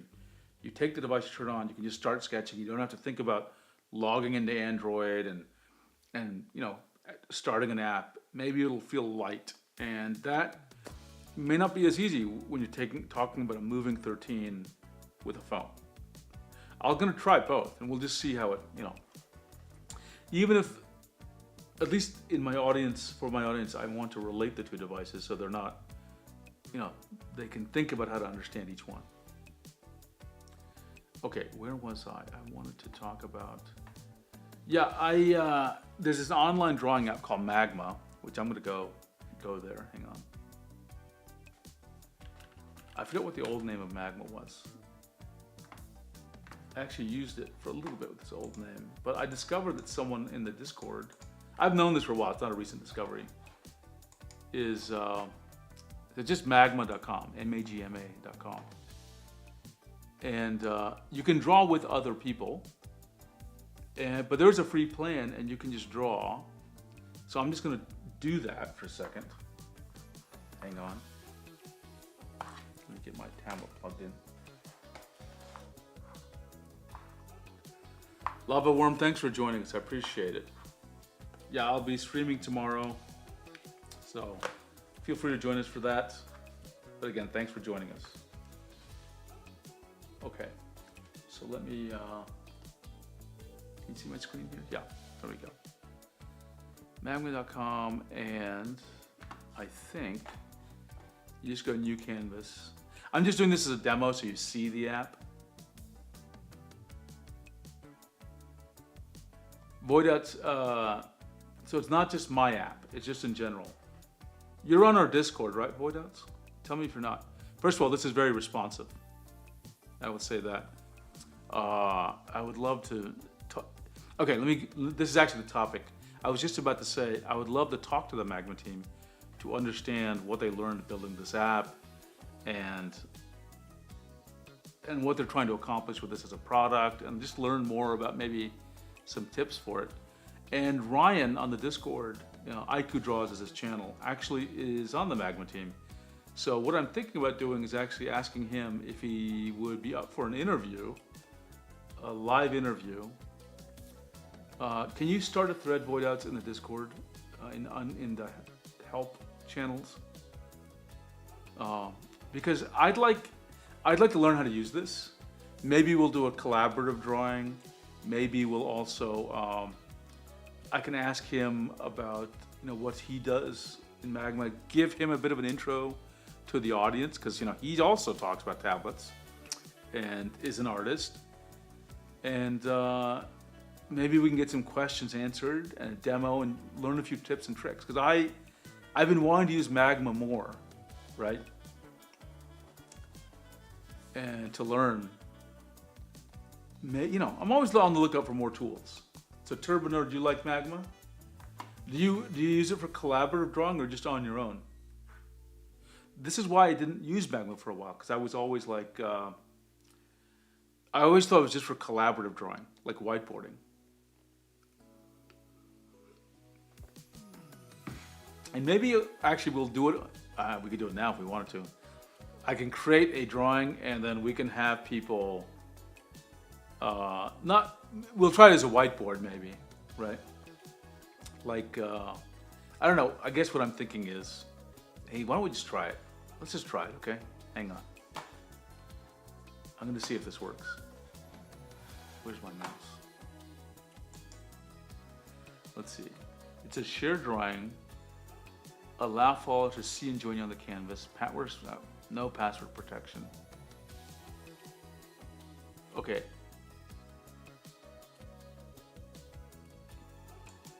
Okay. What do I do here?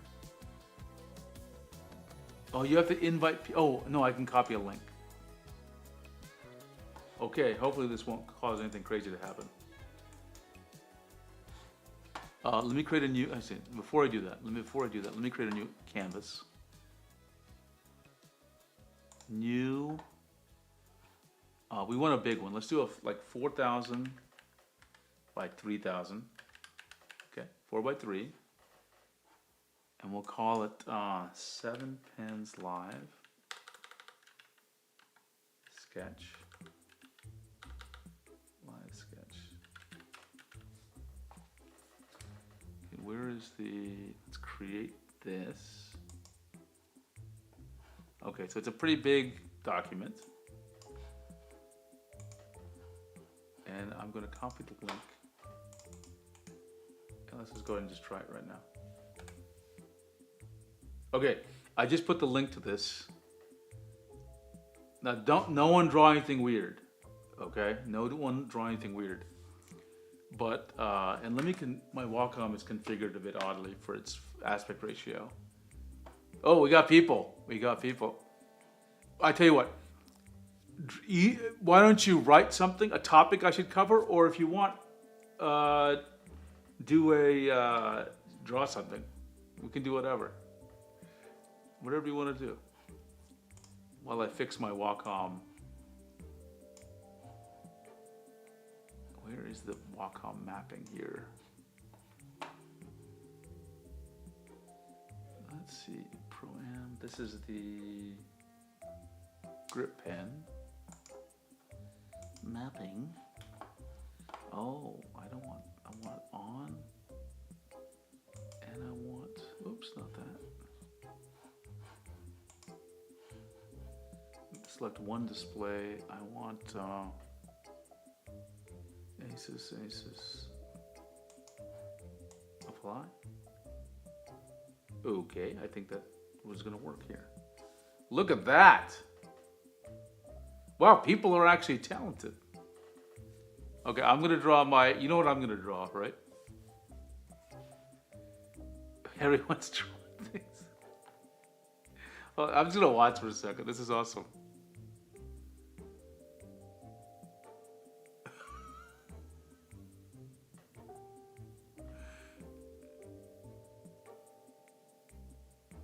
Jane Backstreet is making terrific progress on this. I love this.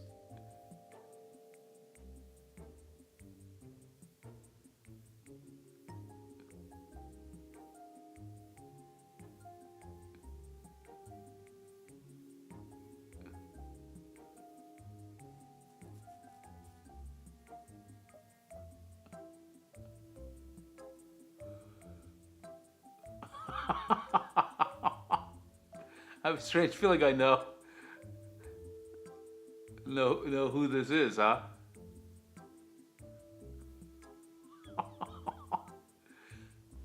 Okay, and someone's using a mouse, like, I couldn't see who wrote that.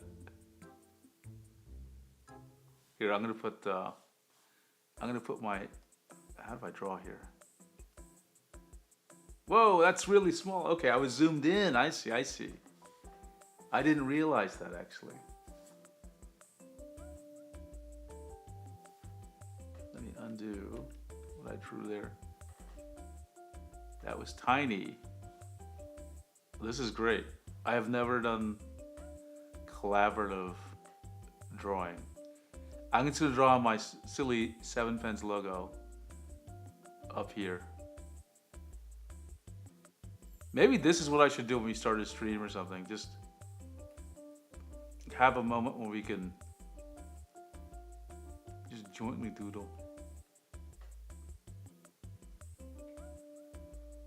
And people can join. Oh, I love that memoir draw. I love the cat. Look at this. Wait, is it drawing? Yes. Man, everyone's doing great work here. Here I am with my silly little 7Pens thing. And everyone's doing it so fast. You all draw way faster than I can. And much better as well.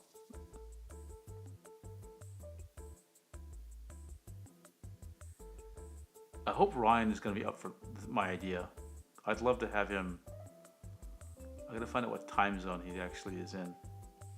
I think for my time, he's more in the morning.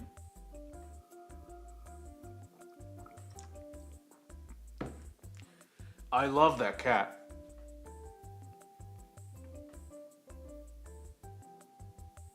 And the blue mouse sketch is doing, I think, another cat.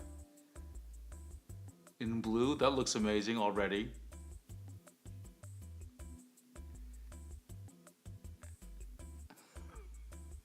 I love this.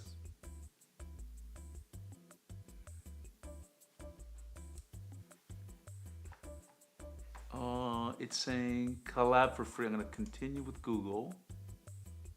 Okay. There we go.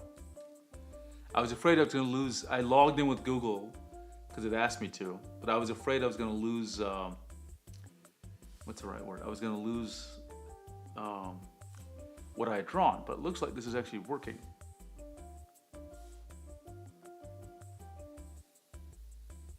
Wow, look at the... We got two blue cats.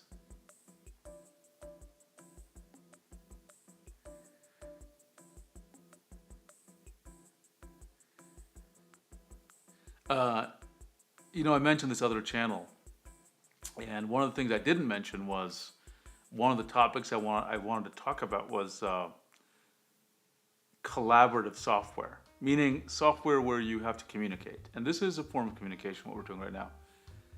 So what came to my mind as we're doing this is I wonder how Magma would work in an environment where, you know, again, you're not necessarily drawing per se, but you're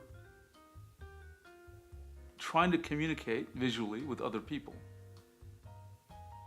right? I love those cats. Love those cats.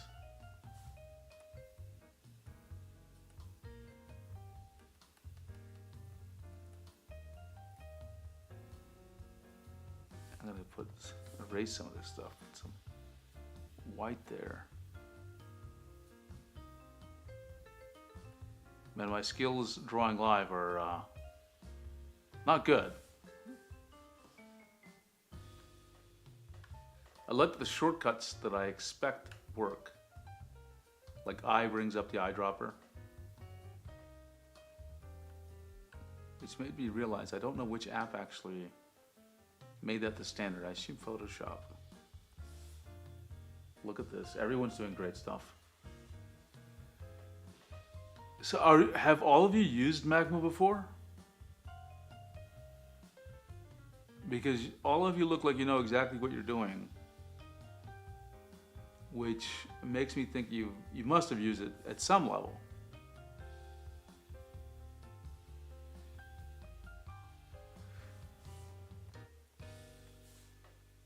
Add a little bit of shadow. Ah. So Jane Baxter, you've got some Magma experience. Yeah, I'll contact Ryan, IQ Draws, and just see if he'd like to do like an on-screen, like I can actually bring someone, I can invite someone to like be interview on the stream with me. So we can have him, he can project his screen, I can project my screen, we can try different things and just see how that's working out.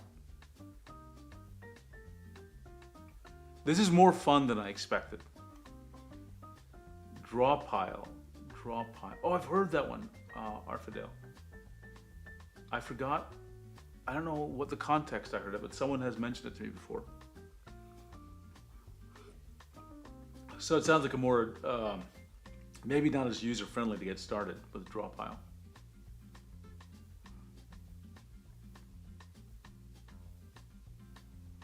Interesting. See, I'm gonna zoom in a little bit. We got glasses. We got, was that some chibi cat girl? A frog. Hair is giving us a frog. I love this cool cat at the bottom though. I love that.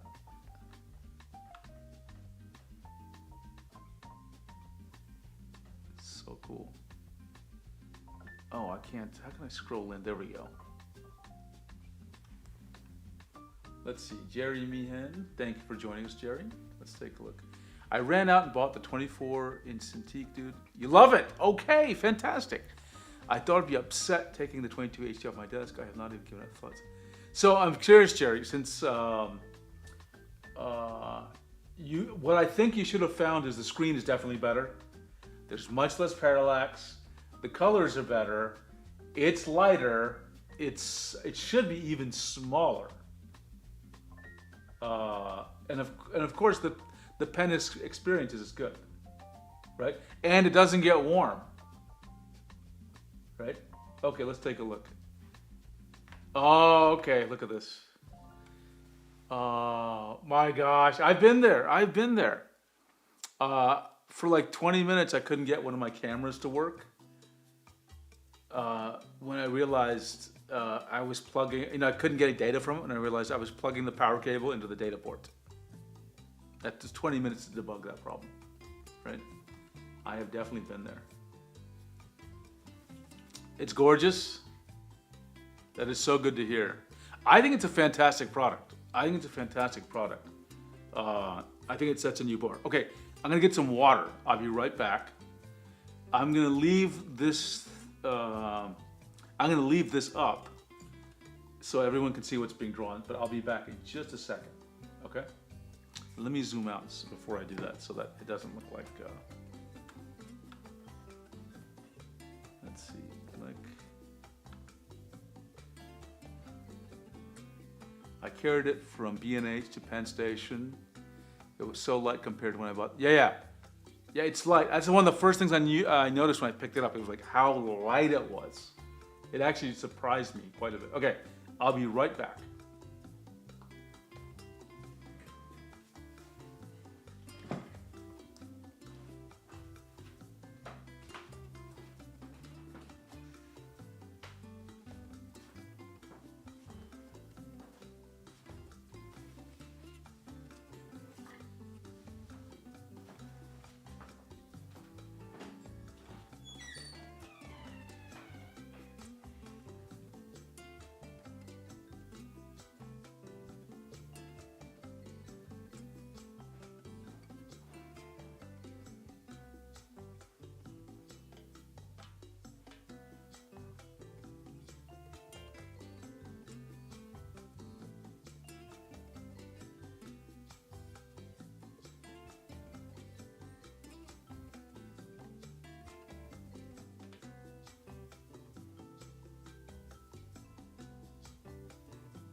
Okay, I am back. Wow, I think we've got someone's drawing a picture of me even. Wow, great job capturing the face. Let me zoom in here.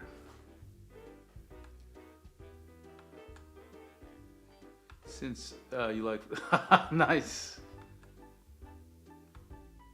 660, PTH 660. I love that cat especially. This is good. I think I don't know who drew this one but this frog here looks like a new style of frog. I love it. I love the look of the eyes. Just the overall expression is fantastic. I love it.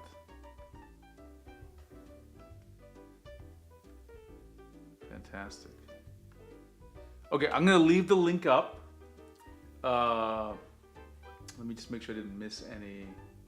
Yeah, Albert, it is, I don't know if I addressed this comment before, but it is pretty responsive, right? I am like super surprised.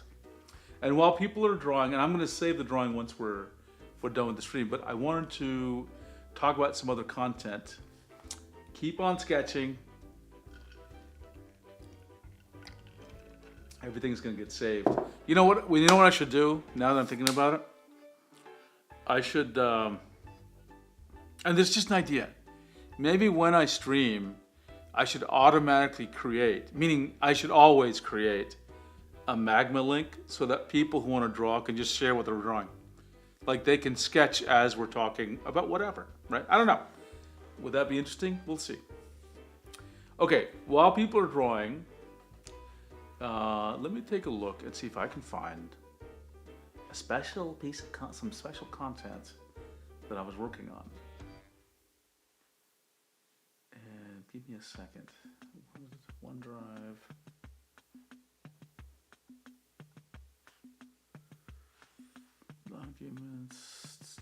Documents.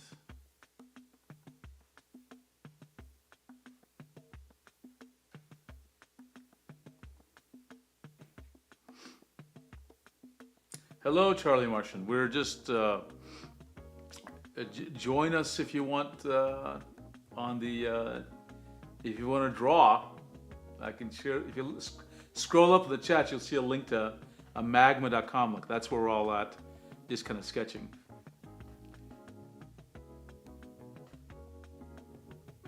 Got it, Boyd. It's got it. Thanks for hanging on there, and thanks for being part of the Magma session. Okay, I'm just trying to find a blog that I want to talk about. It was called Upgrading, maybe?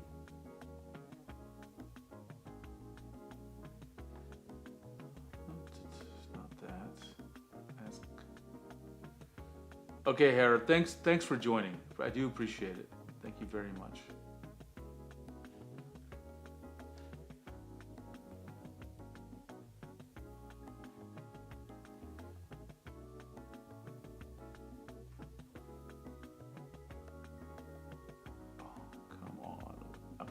There we go.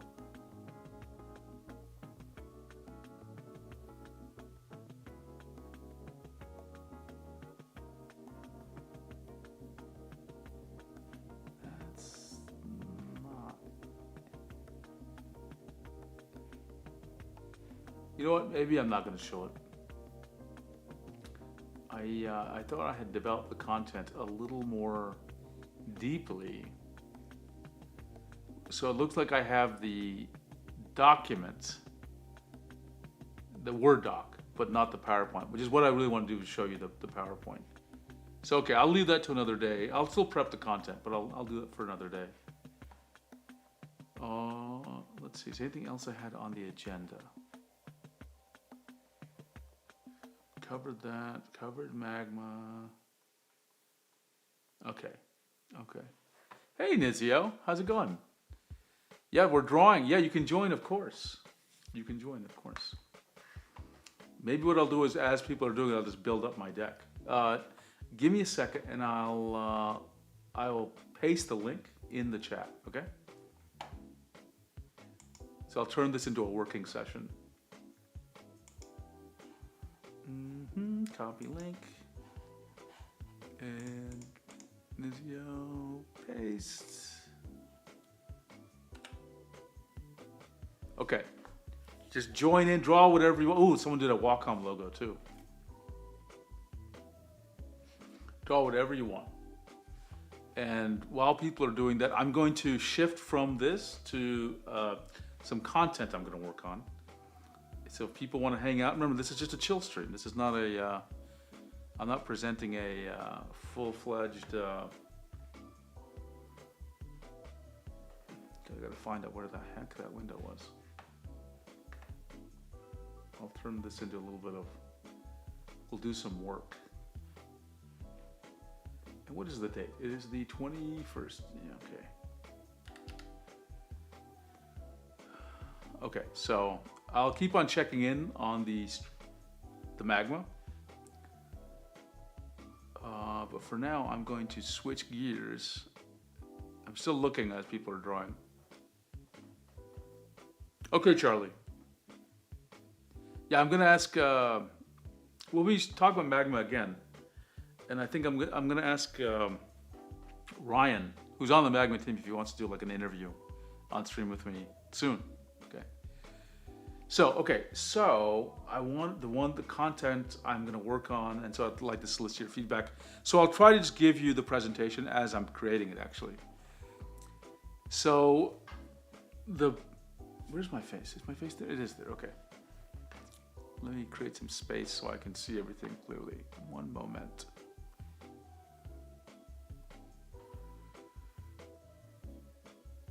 Okay. So I wanted to make a special video about upgrading drawing tablets. I have videos about buying a drawing tablet, but I realized a lot of times I'm getting questions or seeing questions on Reddit about upgrading. And upgrading is a special form, it's a special case of buying. When you're buying a drawing tablet for the first time, often, there's one set of issues. But upgrading is different because you by definition have a drawing tablet. And so there's some slightly different thinking in cases people should think about, okay? And so I want to talk about those things. So the first is, should you upgrade? And the answer, honestly, if I had to be really nice about it, I would say only if you really built up the case, right? And, I think what I'd say here is it's a thing where you really have to justify it. And the things that stand out to me about justifying it is your current tablet really is there some fundamental impediment to using it? Or is there something you need about the new feature, you need about the new tablet, right? Like, what is it? Just to identify that. And then I would say, here's a good question, actually, that came up today. Let me add a new slide here, which is, I'm going to put this under good questions to ask yourself. And one I had for people was, well, what is your budget? Of course, classic question, right? But another one, maybe a deeper question was, what are you unhappy with in your current tablet? Right? Like, specifically. Right? And I think when I want people to answer the second question, it's really a question of like identifying pain. Like, when you talk about pain, it's something is not happening, like you're incapable of doing something because the tablet's limiting you, or it's taking you too long, or it's hurting, like physically hurting your eyes or your hands. Like, as specific, not just I don't like it, right? The more specific you can get, the better. Okay. So in my deck, in my presentation, I'll talk about the different kinds of tablets, and it's important especially to talk about them, standalone versus non-standalone, because it'll come up because some people need to move between them. Okay, so I'm gonna erase this slide here. And for standalone, I gave an example of an iPad. For non-standalone, I think, classic examples. Let's just create another Intuos Pro, it's a pen tablet, and then it's another one. Cintiq Pro. It's always easy to list Wacom as the examples. Obviously there's iPad. What's another class of standalone? Yeah, Surface Pro 8. And another class would be a device like, what do you call it?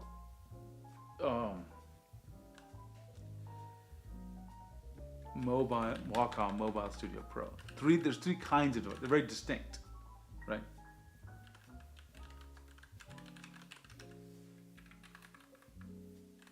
So this is called, what is this called? Pen computer. That's Wacom's term. It's probably collides with some other usage of the phrase.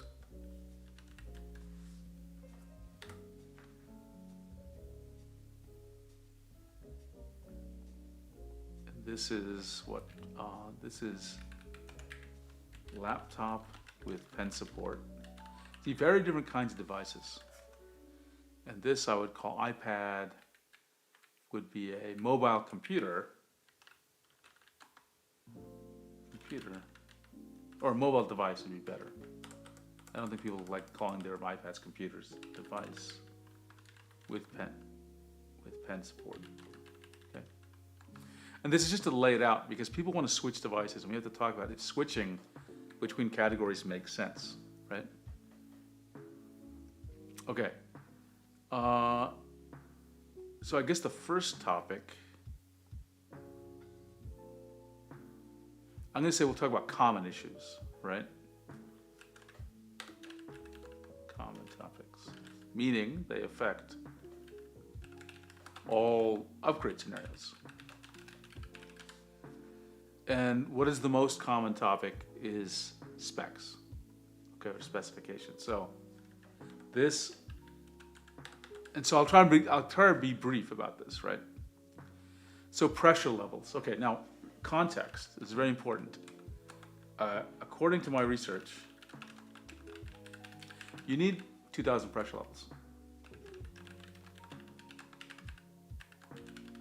And I'll provide a link to the video when I finally do this that talks about it. But I would say because of that, right, if your current tablet, so let's just say your current tablet has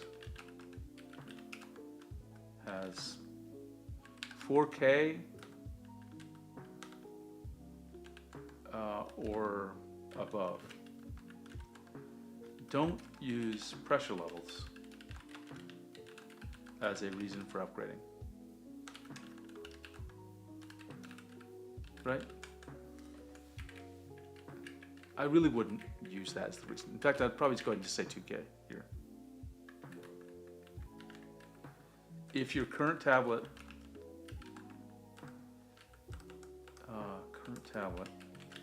has 8K, sorry, less than 2K, let's say, 512, 1000, that kind of, then yeah, sure, consider upgrading. But besides that, no, I really would not consider upgrading. If you told me at 2,000, I'd be like, why bother, right? So that's one reason why I think you should upgrade. So upgrading is okay. I'd say upgrading makes sense. Upgrading for pressure levels makes some sense. Now, even then, honestly, if you had 1,000, I think you'd have a hard time telling difference.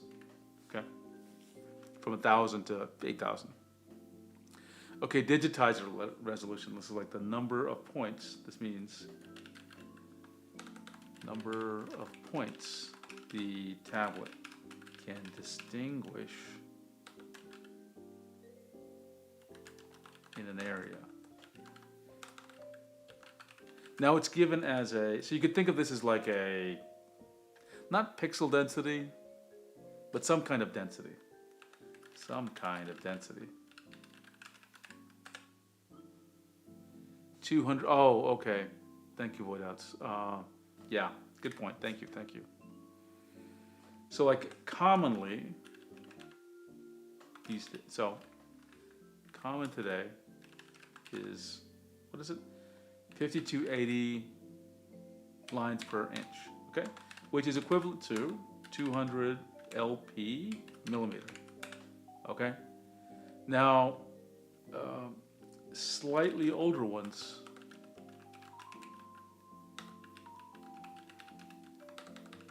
have something like, you know, 2,000 lines per inch, okay? And I would say honestly, even very old tablets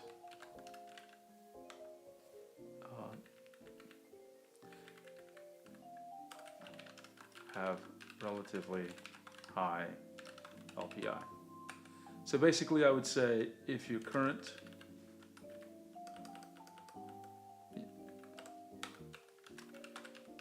tablet is 2,000 or above,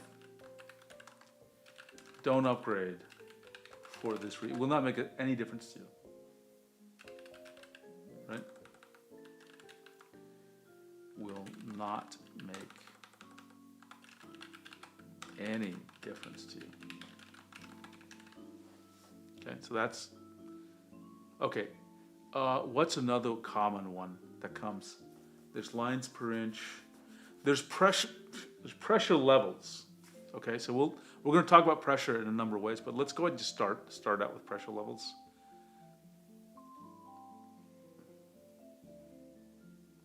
Now again, some of the reasoning will not be obvious here, but I would say this: pressure levels.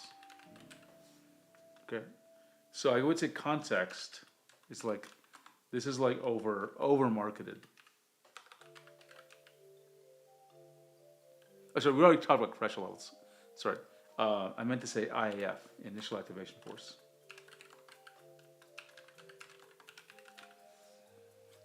And for IAF, I would say there's my scale. Okay. So basically, it means less than or equal to 1 gram force is excellent. Let me not use two equal signs here because people can get confused. 3 gram force is good. No complaints there. I can live there, right? And 5 gram force, kind of okay, right? So it's more like consumer. Now what I'll say is Wacom has had Wacom Pro pens. I'll put this under that segment actually.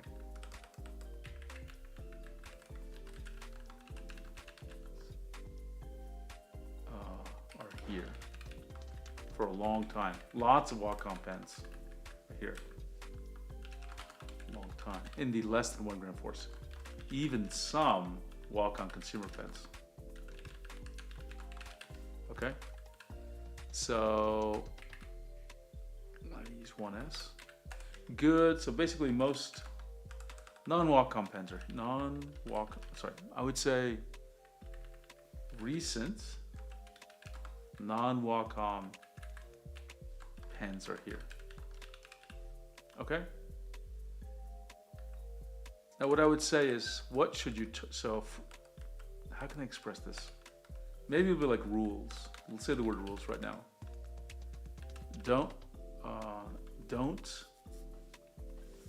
There's some more context. It's important to remember this because people can get confused.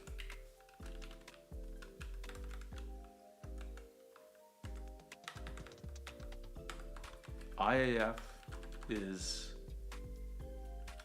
aspect of pen, not of the tablet. Okay, so the rules I would say, don't get a tablet and a pen with a higher IAF than your current pen. If you get to a higher IF, you will not enjoy it, okay? Absolutely. Number 2, verify the expected IAF of your current pen and the, and the candidate pen. You got to do that. And then resources. I would say customer support can tell you IAF. You can also look at my measurements, right? So 7P measure, 7 pens measurements. I do collect that.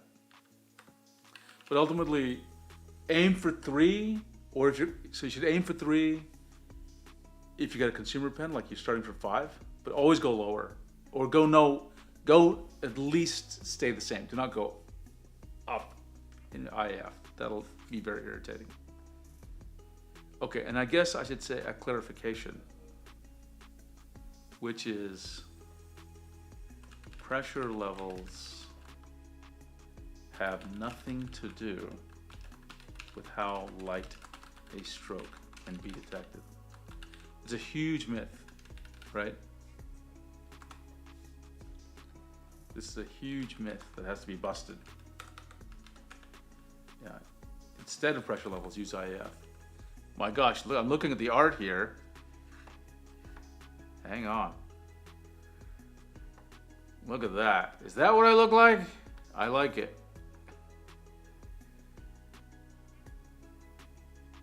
I'm actually shocked. I'm actually shocked. I mean, you're capturing it quite well. Though, I always think of myself as a younger man. I used to be young back in the day.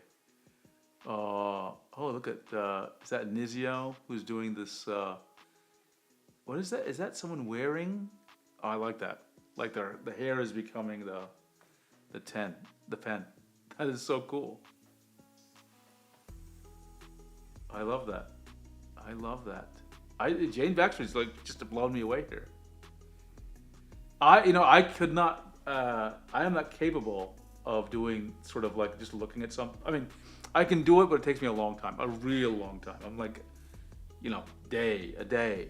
I couldn't just do it live like Jane Baxter's doing.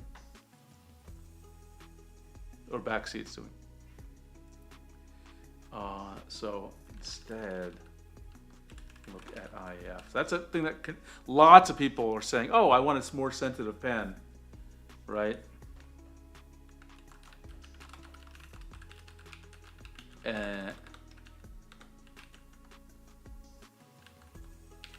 It's a total false. Need more pressure levels.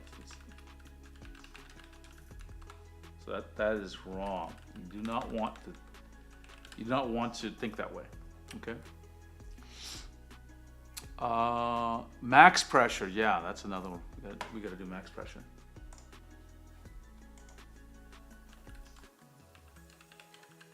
Okay. The long and short of it is this. Max pressure. 200 is okay, gram force. 350 is good. Okay, you should be happy. And then 500 is excellent. And then I would say after 800, not useful. And then at 900 plus, it's like, starting to get hard to use the pen.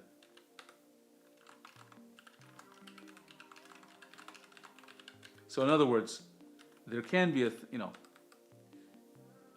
more is not always better. After a point. So I would say my rules would be here is like, target at least 350, right?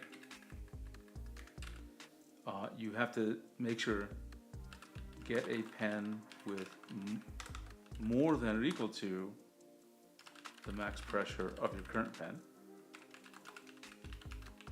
And of course, find the max pressure of current versus new pen. And again, where do you get it? Same as with IAF. You can ask customer support, or you can look at my docs, right? 7Pens docs, okay, that kind of thing. And also Cube actually publishes some stuff. That's something you want to target. Don't just go. You have to take into account the pen, because actually, let me add that now that I say it, like.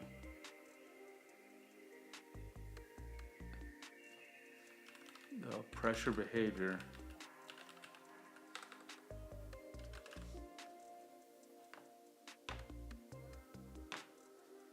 driven by pen, not tablet.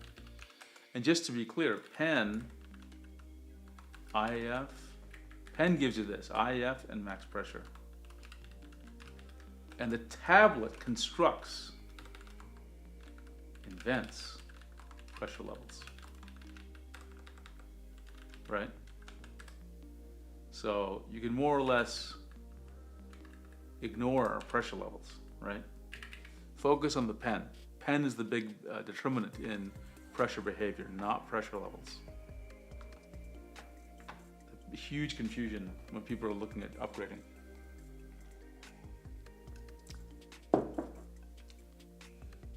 Okay, let me move this mouse out of the way since it's having problems.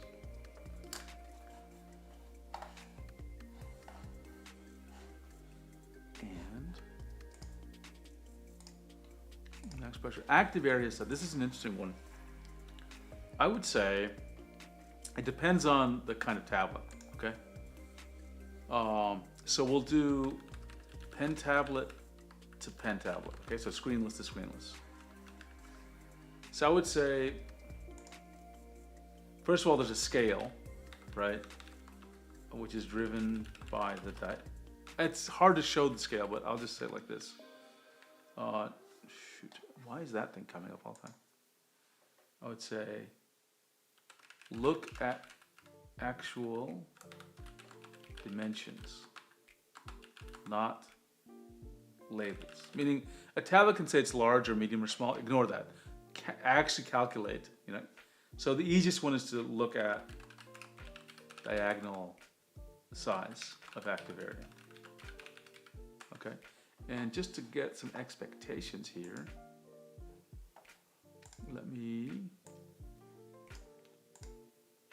I know I have this somewhere on my site here. Active area.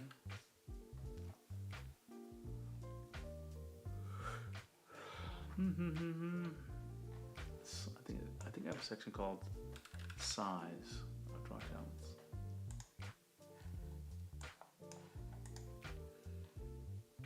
Yeah. Here we go.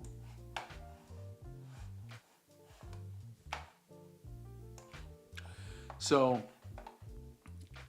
this is my scale. Actually, I'll copy pieces of it. Control Shift 4, or it's Alt Shift 4. It's Alt Shift 4.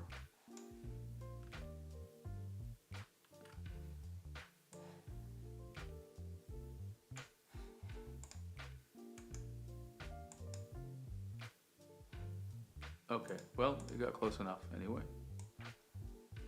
I can crop this at least. Interesting, I have never used PowerPoint so much on the Mac. Okay, so that's the scale, okay? So you want to target medium size.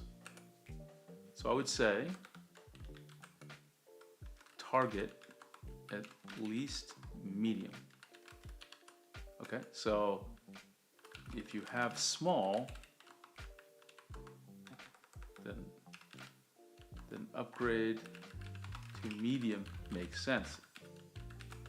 If you have medium, then be careful. I would say think carefully about going to large, right? And that's because when you have a large tablet, you have to adjust things. You have to adjust workflow. It may be too big for you. Like it will take up space on the desk, right? Like I made a long video about using a large strong tablet. So I think you want to get to medium, but you don't necessarily have to jump to large. You have to carefully think about that. That would be my upgrade guidance. Now, can the same be said of pen displays? Pen displays.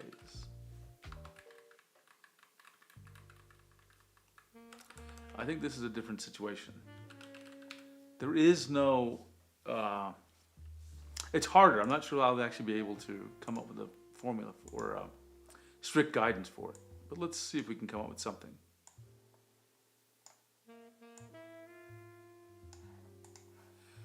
So I would say hard to have specific guidance that works for all people.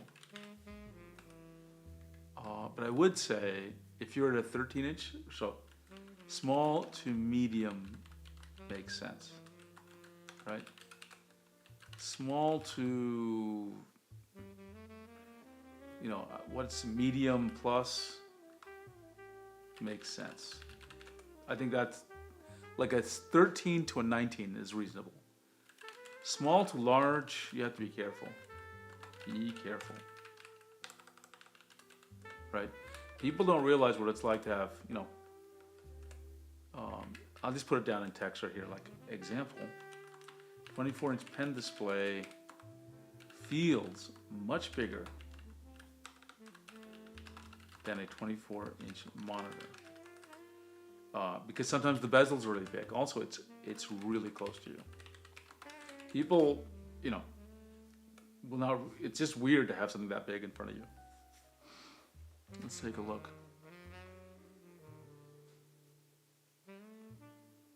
Now the girl's got frog legs there, huh?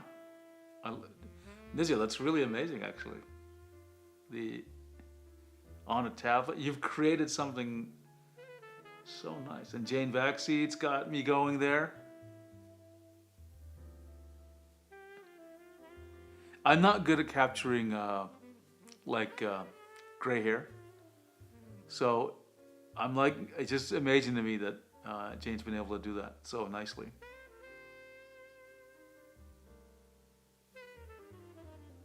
Jane, you must have some traditional media background, I'm thinking. Are you even getting the light?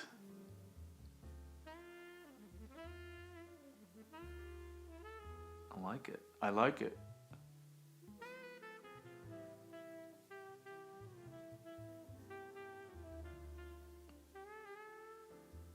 Wow. Okay. And can't reach objects on desk easily. That's another one. Oh, and also you will likely need external power for anything 16 inches and above, right? That's okay, so that's what I'd say. If someone just walked up to me and said, which should I get? New, I would say get a 13 or 16. But if you're upgrading, you don't want to get smaller. You definitely don't go smaller. That'll be irritating you. Smaller, unless you know the current one is too big, right? And there's one technique you can do. You can actually use cardboard. So what I recommend is take a piece of cardboard. Get dimensions of tablet and active area from a manufacturer website.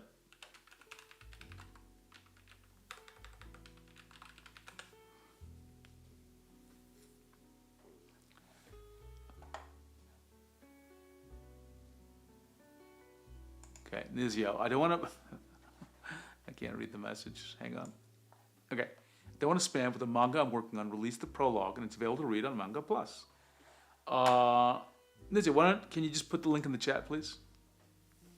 I'll take a look at it. The police will, Albert says, the police will definitely find this guy with a J and a sketch artist. I mean, this guy does look a little shady. He does look a little shady. Right? Like someone you might see on a, I don't know, wanted list.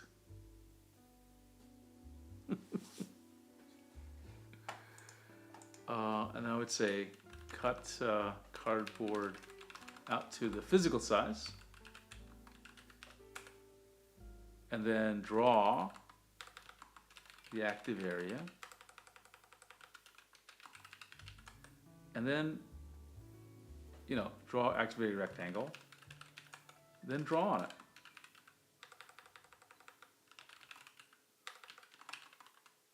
Right? Like, put it on a stand if needed. Try to, you know, simulate using the using it, right? Simulate the actual physical experience. Okay. Use a cardboard simulation. I think that'll save you some time. You always want you to simulate rather than purchase. Okay. What do we have here? We've got medium to large. I talked about that. Yep, with cardboard. IF I talked about. That. Oh yeah, this is actually a valid one. That's right. So since pens control the pressure experience, consider upgrading the pen instead of tablet. The live stream React here. Let's take a look. I'm sure like that site will let us see the preview of it, right? Live stream React.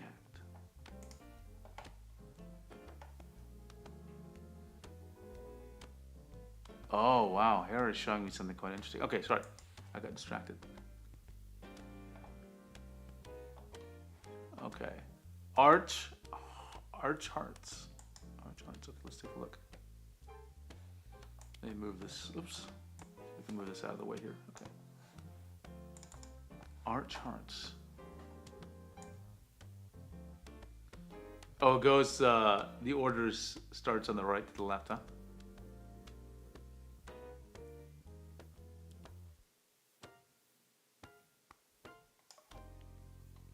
Let me.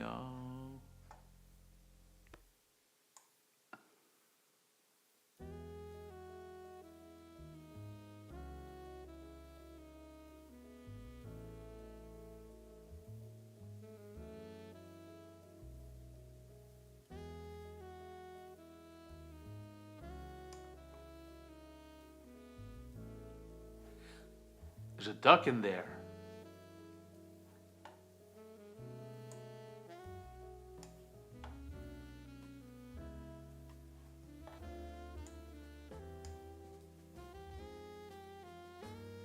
Read from left. Oh, but you read it from left to right.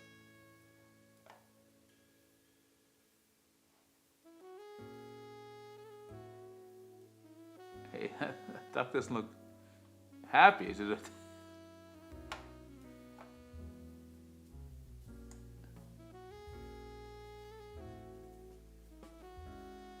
Well, I like the style, Nizio.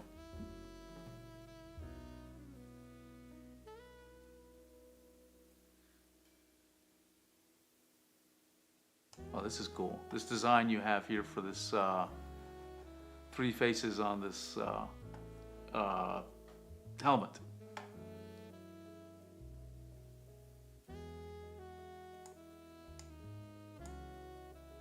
Let's go back here.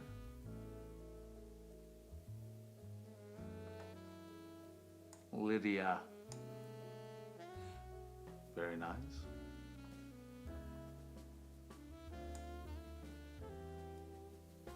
I like it.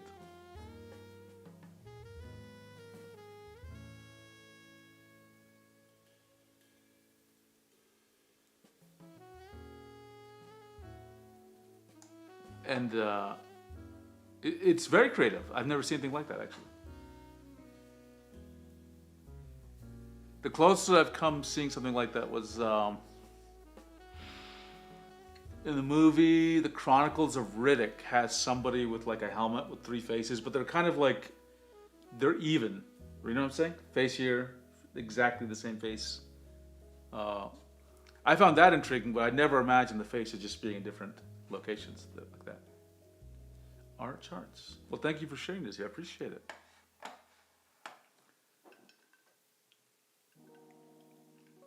And let me paste in the link in the chat since maybe not everyone's on the Discord. Copy link. I'm going to put it in the chat.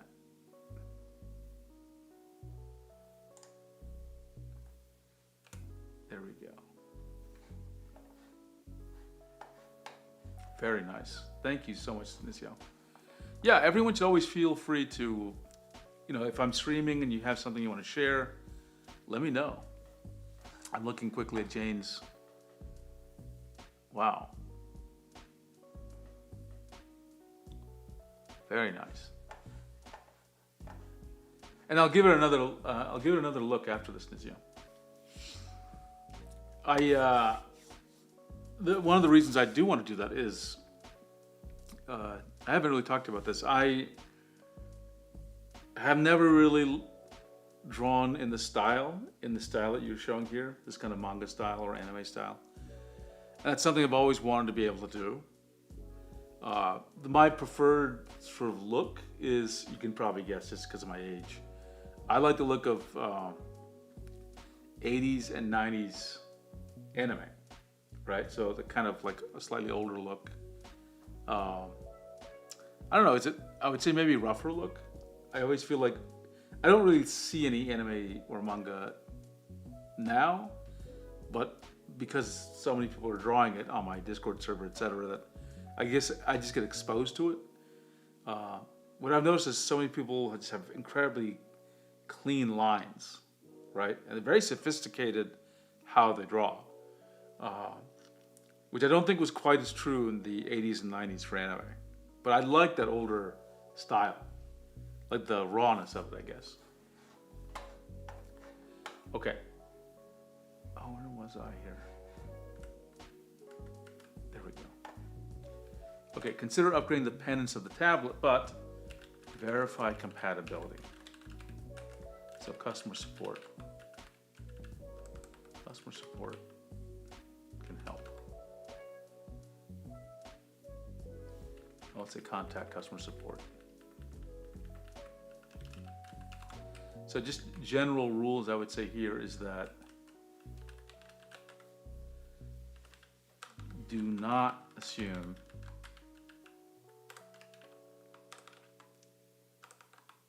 any pen works with any tablet. Also, do not assume any pen, so I'm going to copy this text because it's kind of repetitive, what I'm about to say. Even within a specific brand, right? So you got to remember that. Like, even if you get like a Wacom pen, Wacom tablet, no guarantee they'll work, right? I would say even further, like, don't assume a new version of a tablet supports the pen from the old version. I have a couple of examples of that, right? So I would say, though, it's valid to get a pen as an upgrade, right?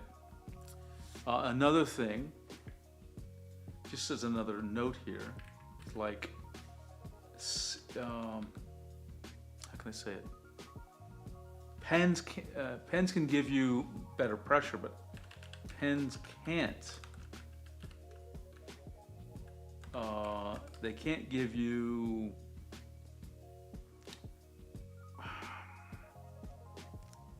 Actually, I'm not going to say this because I think it'll be confusing. I was going to say pens can't give you tilt, but if I do say that, I think it's correct, like sort of technically.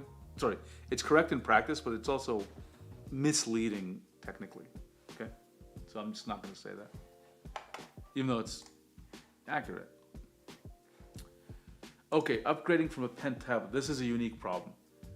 I would say don't assume a pen display is better. I go on this topic all the time. So many people return them after a short time. And one is neck pain, back pain, just don't like having it so close, right? So, and they're more fragile, right? Like they're more expensive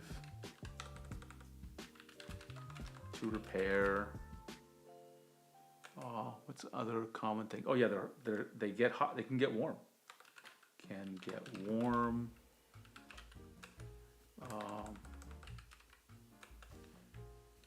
Some people scratch up the glass because of their environment too easily. What's another reason to not get a pen tablet? I'll come up with a few, but they do have, more connections. Yeah, connections can be difficult. In practice, right? In theory, it's just like plug in a bunch of things, but you may not have the ports you need. So a noise in some cases, warm, can get loud, because some have fans. Right? But there are real advantages though.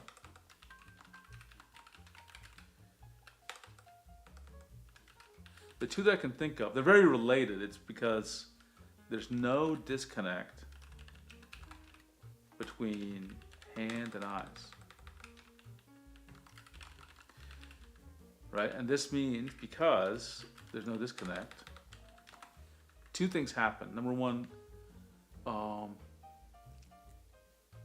it's intuitive. Everyone says that. I say it. Like, people just kind of understand what's going to happen with the pen display. The other thing that happens a lot with a pen display is you say, like, you need to press undo 50% less often. Because, you get, in other words, you get strokes right more often. With pen displays, you have to undo more. I agree with that. Whenever I want to draw something faster, I tend to use a pen display. I have lots of pen displays, but I end up using them like 5% of the time. I love Jane's work, and Nizio's doing some extra details on that tablet. It's quite compelling. I love Nizio's style.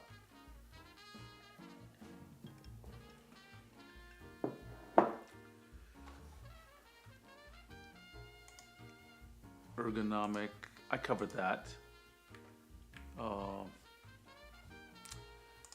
They're also heavy.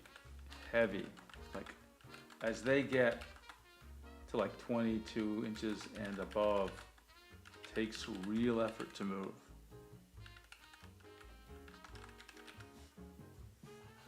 Right. I covered advantages of pen displays. I covered that. Size, I covered that already. Oh, this is great. So brand. Let me start a new slide here because it's a subset of that topic. So switching brands. So I would just say some context. First, no brand is perfect. I'll be honest. Okay. I do think Wacom is the most reliable. Honestly. R. Dale says, I love non-display because the tablet's monitor ratio makes and you like that feeling. Okay. So that's interesting. Some people actually say that. I'm gonna write that down. Um,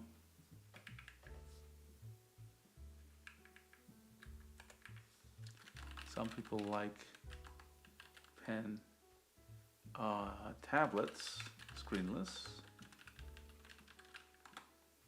because of the difference in sizes.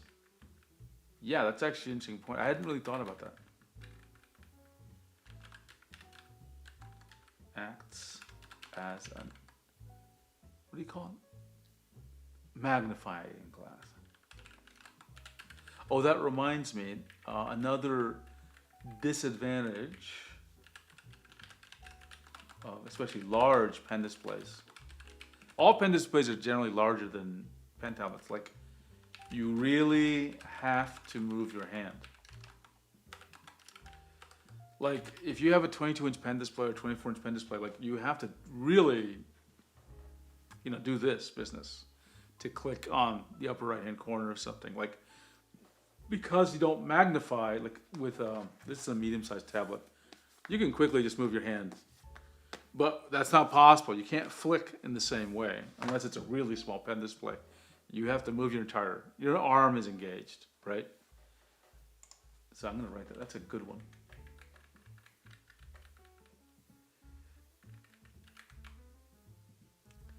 Cannot rely on small gestures.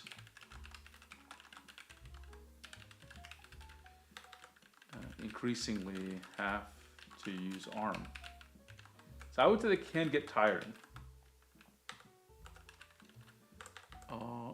Another thing is eyes having to focus on something so close. So this happens for me, like it's, as you get older, it's harder to focus on things close by. And I find that it strains my eyes a little bit more to like have something close up with glasses on. It's better for me actually if I take my glasses off. That's why when I'm drawing with, let's just say, this Magic Drawing Pad or an iPad, I tend to take my glasses off and do this, right? Or, when I'm drawing in bed or sometimes just on the couch. Switching brands works, but like, there are challenges in switching.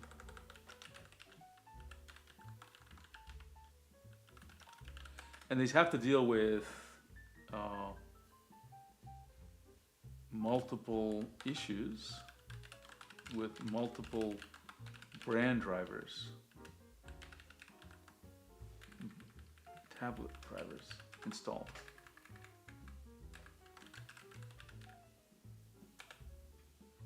Okay, Nizia, thanks for joining us. I really appreciate it. I love your artwork, both what you showed in the manga as well as what you drew here. I appreciate it. Dracor, why? What do you mean? Focus on the detail and close up? Could you just elaborate? Like, I think the way I read it is like you want to come close with your eyes, but tell me if that's not what you meant.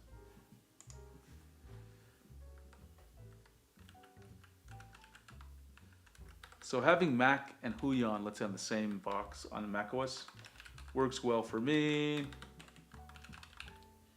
But some people have problems. I would say Windows, it's like problems mixing in general.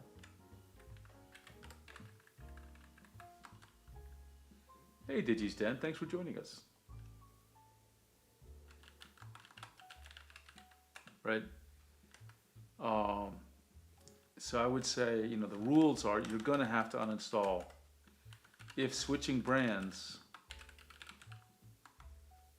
then you have to uninstall your current tablet driver. And so if you do that, then that means you can't use both tablets at the same time. Sometimes I'll get someone who has just, I don't want to pick on specific brands, but let's just say they have a Huion pen tablet, they want to get a Wacom pen display, and they're like, okay, when I've drawn, sometimes I want to draw on the pen tablet, and sometimes I want to draw on the pen display. Then they get the Wacom, and then the drivers conflict, and then, oh, you've been lurking, DigiStan? Well, thank you for lurking. And then like they realize, especially on Windows, this happens all the time. One of them doesn't work correctly.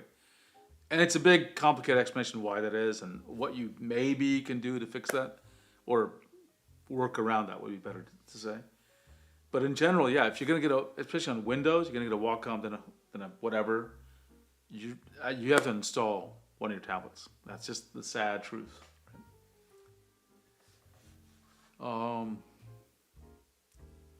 I would say some people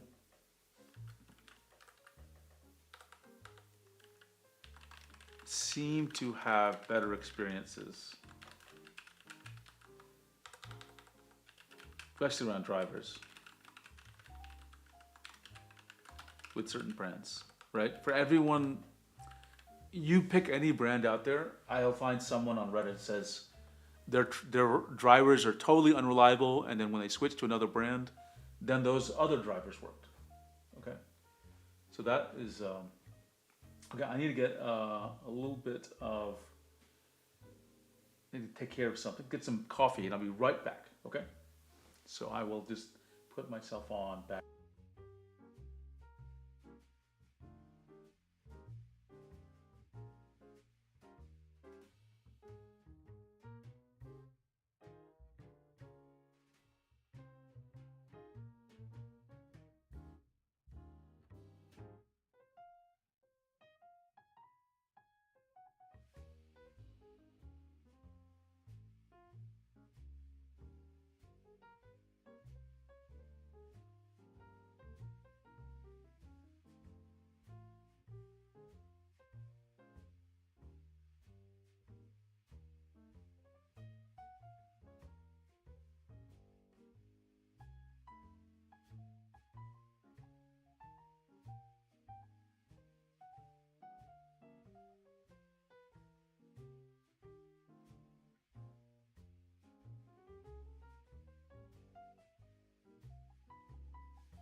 Okay, I'm back with my coffee.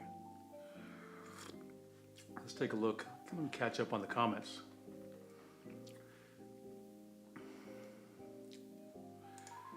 Let's start with RF Dale.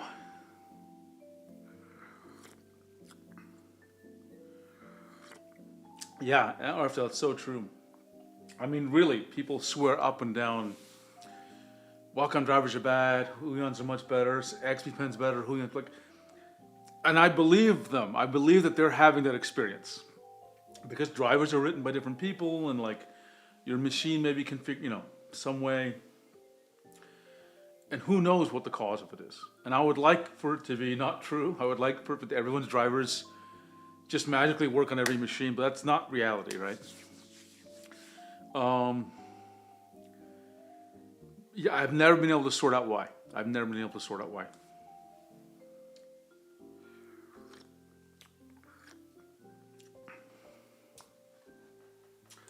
Let's see, Charlie Marston says brands have different accessories. Yeah, that's actually a good point. That's actually, I'm gonna, let me put a note to myself about accessories. I'll capture that. Accessories. You gotta think about the ecosystem. Right? Different brands. Let me turn off this Wacom thing comes up, because guess what? I'm actually hitting the express keys, So let me turn off all the express key stuff here. How do I turn it all off?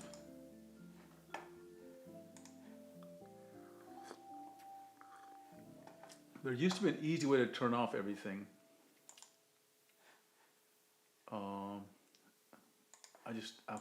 I hate.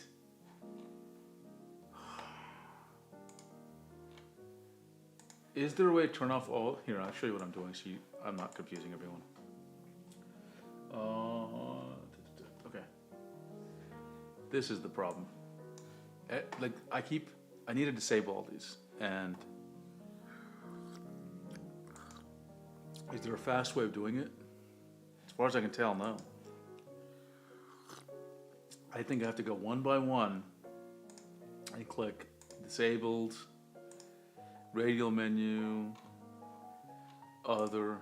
This is gonna drive me crazy. Disabled. At Microsoft, someone would introduce a feature to Microsoft Word or PowerPoint. And the big joke was half the response would be everyone did this. They would send an email to the person saying, "Oh, great feature. How do I turn it off?" It was just, and people meant it. It was not, we were only half joking when we said it. How do I turn it off? It often had to do with some quote automatic feature. You know what I'm talking about? Oh, what is that? On-screen shortcut. How do I get rid of those?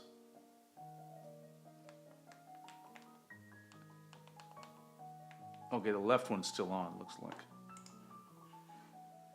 Oh yeah, the left one's still on. Almost done with this. Okay, now it's not doing.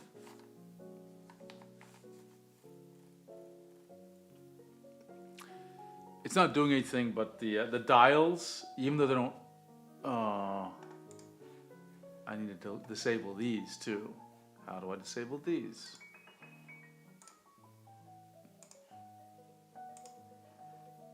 Other. I hate this. Okay, skip is okay. Other, disable, other. Sorry you have to watch me do this, but it's driving me crazy. Okay, now I think I'm good. Thank you. Okay. What was it? Different accessories. Different accessories. Try to copy Charlie's. Additional learning curves. Right? Oh, another thing is now that you mentioned it, Charlie, it's not exactly accessories, but on-screen shortcuts. So for just as an example, Wacom driver has extensive on-screen menus. but other tablets, other brands do not. So if you're depending on those extensive menu systems, like, you'll probably be disappointed with anyone else.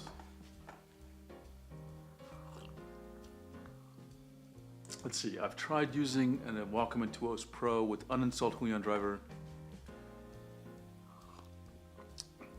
Interesting. Interesting. I wonder, Mish, if you can qualify what felt weird navigating on the screen.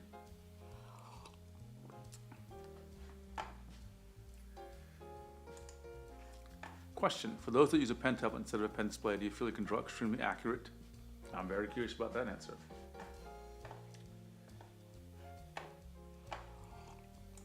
And Rain says, I'm pretty sure I remember reading you saying somewhere you don't mind drawing on the iPad's glass surface. I think I'm okay with it, but I do find it difficult to control. Like, I do find it slippery.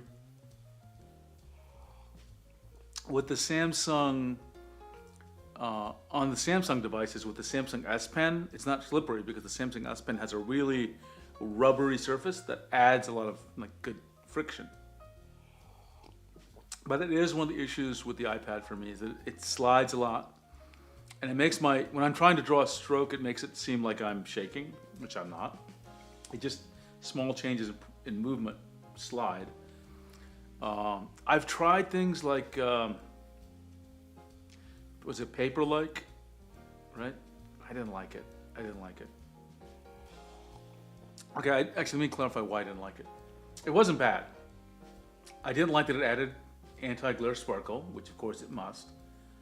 And number two, I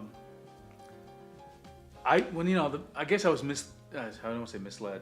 My mind tricked me, right? I hear the name Paper-like. Must be like paper.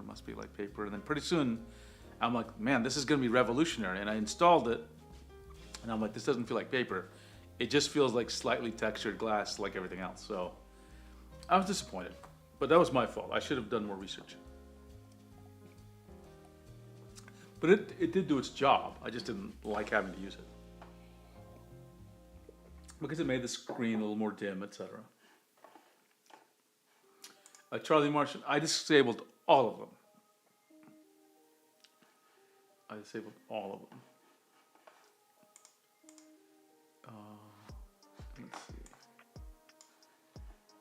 get back to it. And someone said, it was Koyo actually, said that maybe I'm being too negative about the pen displays, and that's fair.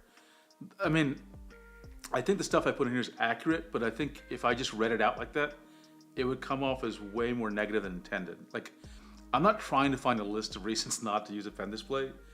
I was just trying to find, like, okay, here are all the things that people don't normally think about that you should probably think about. I think pen displays are great. I have no real problem with them. I want you to know what you're getting into. So a lot of the stuff Koya pointed out was kind of ergonomic. So I'll sort of, instead of just saying, here's a bulleted list of every conceivable problem, I'll say, you have to consider ergonomics, right? And here are the things that pop up in ergonomics. Okay, let's get back into this. Oh, one more thing about upgrading is, I forgot to add, it is, you can use both. Like, you can, try a setup where you have both a pen tablet and pen display. There's nothing wrong with that, right? Especially if you have the same brand, right? So for best results, same brand. Okay. Let me write it down, otherwise I'll forget. There's also mixed ages. That sounds weird, mixed ages. Mixed ages of tablets. So here's the deal, it's a driver issue. So let's, if current tablet is very old and new tablet is much newer, there may not be a single driver from your manufacturer that supports both. So you have to check, right? And then also, eventually, even if it does work, support both. The driver will eventually stop supporting the old tablet. It's a reality, right?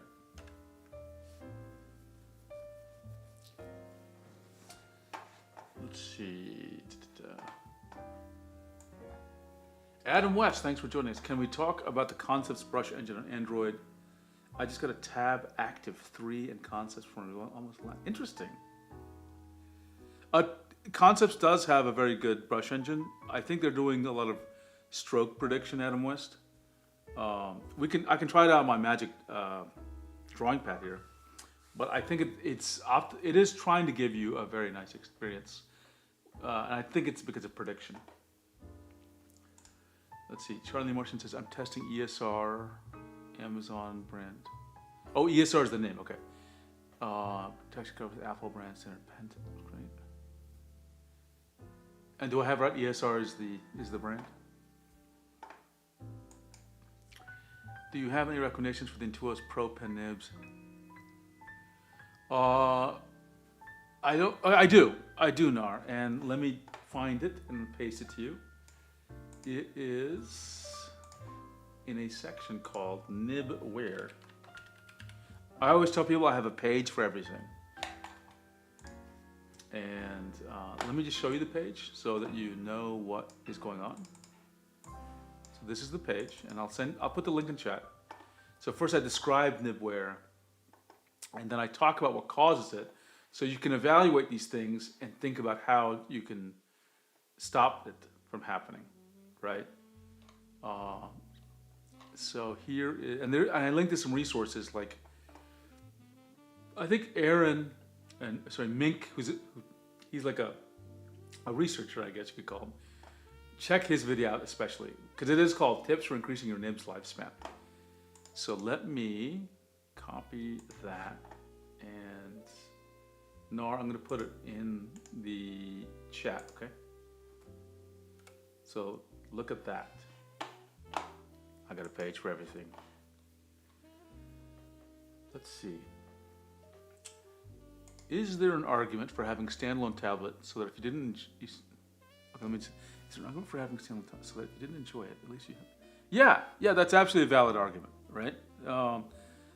It's just that standalone tablets are, they're more complex devices, right? So you have to keep that in mind. But I think it's a great point, and I'm going to put a note there. Paste. Oops, pasted the wrong thing. New slide. Okay. So I don't know how to quite phrase it, but it's kind of like tablet. Kind of like, I'm going to call it worst case for now. That's a bad title, but you'll get the idea. It's like, even if you don't like it for drawing, you still have a fully functional tablet that you can, use for browsing the web, watching videos, listening to music, maybe taking notes, even if you're not drawing, like taking notes. So there's something to be said there. Like it's not a dead tablet. You don't have to give up just because it's not working. We're not working to your satisfaction for drawing. Rain says, my issue with screen protectors, the whole reason I enjoy the iPad is the display. Yeah, they make the display bad, right? Now the other thing is, I haven't tried this nano texture business, right? And I haven't tried it because it takes extra care. Like you have to clean it specifically or something. And I don't want to do that, right? Like maybe I misheard, but you have to use Apple's special nano texture cloth or something. That's too crazy for this guy. Let's see, accessories. Yeah, so that's a fantastic one. I'm covering this one already.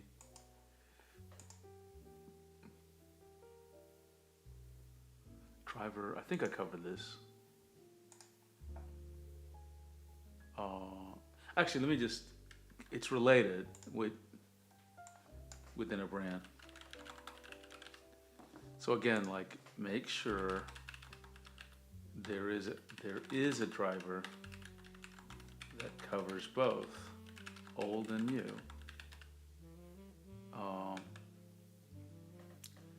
Right? But you may have to switch to a new driver.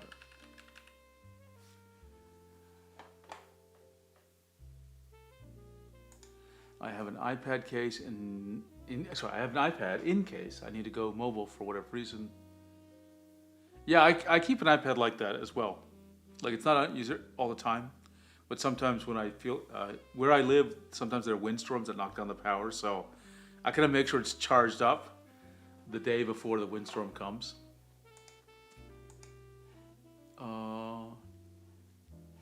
Okay, another topic, that comes up with upgrade is don't upgrade just based on Pro in the name.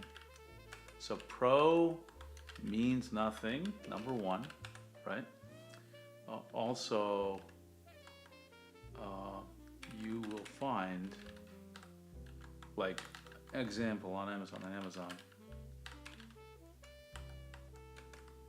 like old, like, 5 years old Pro tablets being sold next to new non-Pro tablets, and the non-Pro tablets can get better,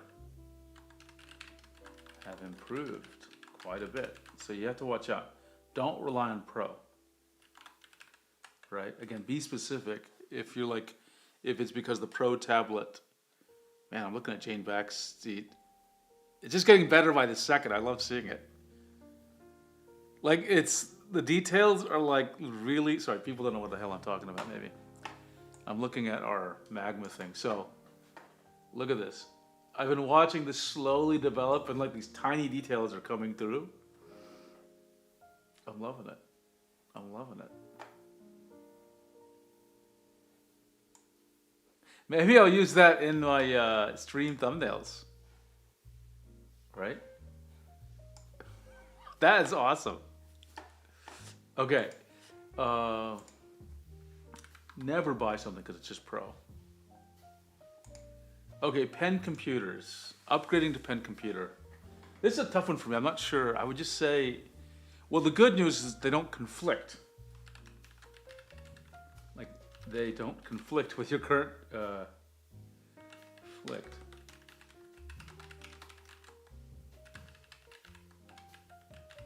Because they're separate devices, right? Yeah, Charlie, don't you think so? I was really impressed. I am really impressed. I would say, there's 3 different kinds. There's like, they work very differently.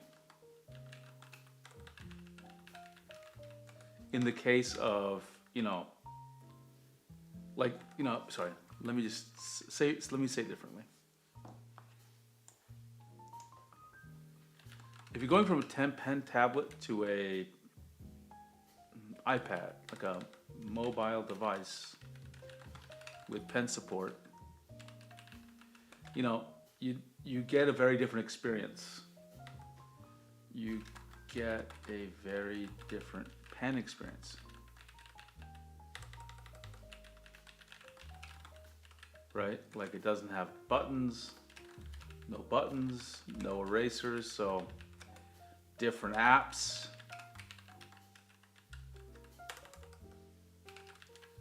Right? And with Android, really you're left with the S Pen, which is standard drawing tablet tech,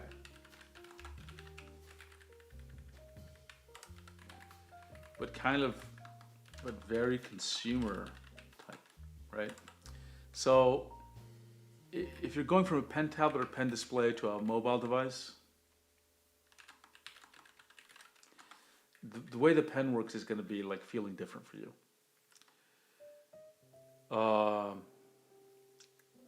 The other is right now, none of the, except for, sorry, let me how to say this.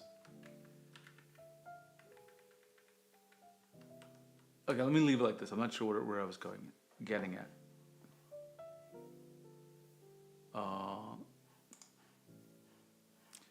Now, what if you're upgrading to laptops with pen support? Laptops with pen support are like, their pen experience is not great. So I think these are not upgrades, but like, treat these as separate devices.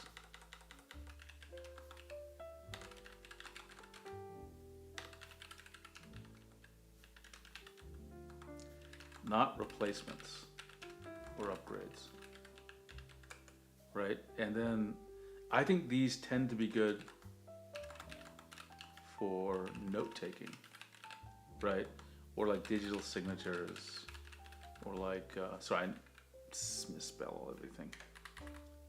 Signatures, or like, business stuff, school stuff, but not for drawing. I will include in this whiteboarding and then this was actually mobile devices with pen support. Oh, sorry, wrong one. Pasted the wrong text here. This was mobile devices with pen support. And then for pen computers like a Wacom Mobile Studio Pro, Canvas Studio,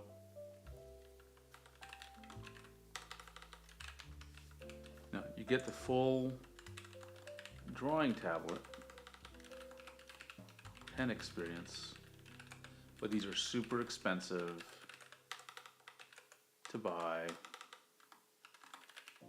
super expensive to repair, and they're super limited upgradability. I just don't recommend them. No matter how good they are, I will not recommend them. Okay? I think the alternatives here are just get laptop or mini PC with a pen display or pen tablet. Let's see. Rain says, the thing that always annoyed me for Androids is most of them don't have anti-glare coating, so they're painfully glossy. Yeah, I hadn't thought about that, but that's true. That's true. I think the Samsungs, which I have, they are glossy. The Magic Drawing Pad I have is not glossy, right? I mean, it has some anti-glare sparkle now, of course, because it isn't glossy. But this is the only device I have, which is Android, and that is not glossy.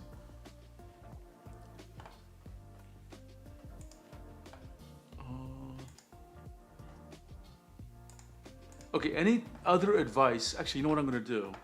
We're going to hunt. We're going to hunt. That's a bad word, hunt. I meant it in a nice way. I meant it like, oh shoot, where did that thing go here? Okay. I meant it more like we're going to, hang on a second.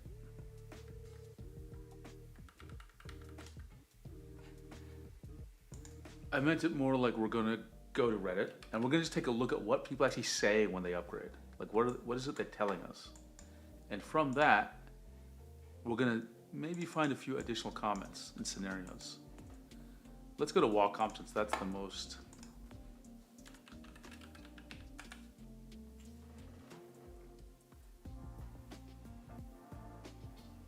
let's just see what they say. Let's take a look at some of these. So, this is 3 years ago. Bamboo Pen and Touch. They know there's something better. They mention professional. Right? Cost.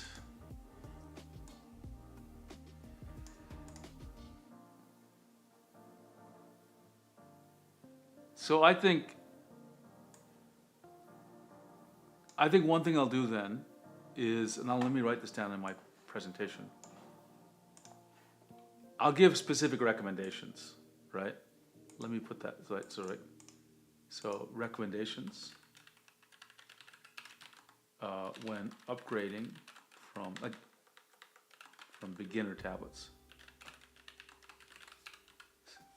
Specific recommendations. In other words, I'll say, hey, if you have a beginner Wacom one or an older one, consider this, right? Consider that. So that was a good one.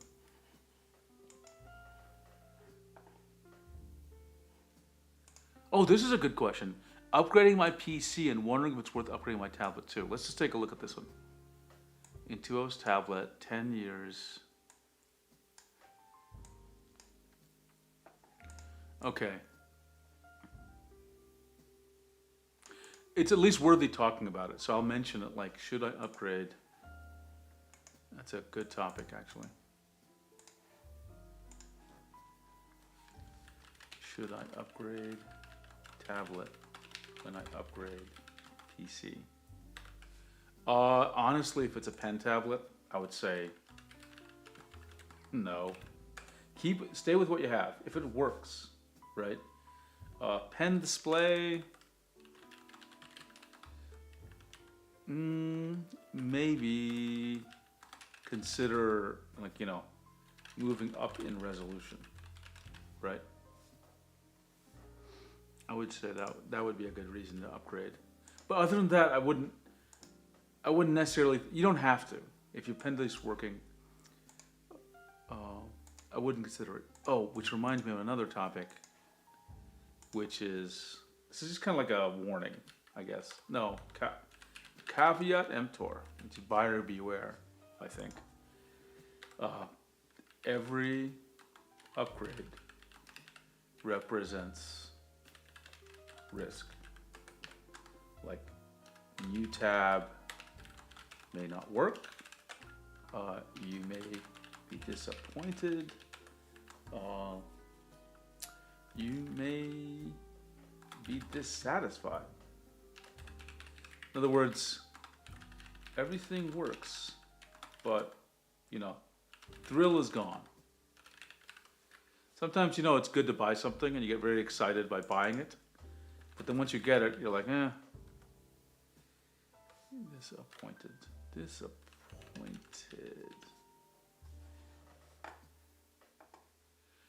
Rain, you're talking about the Samsung, like the fixation on like 16:9 or 16:10? Because I don't know. I love the iPad, which I think 4:3 or something. And that's what I think tablet should be at. It's very awkward to hold something. Like, imagine this was bigger. Like, it's very awkward to hold. Incredibly awkward. As it gets bigger, they should get more like 4:3. Oh, okay. Let's go mine some more upgrade device.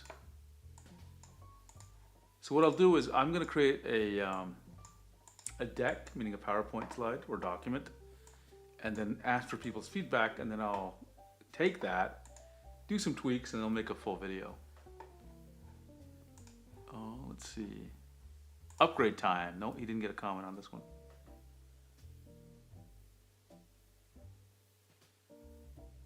Okay, no one replied. I'll actually reply to this person myself. I guess one thing I'm seeing here is a common thread of it's been a while. So how have tablets improved? Okay, so that's a good topic for me to address in a future video, which is like,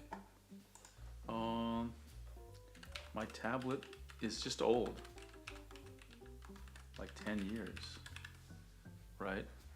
Are there valid reasons? Interesting improvements.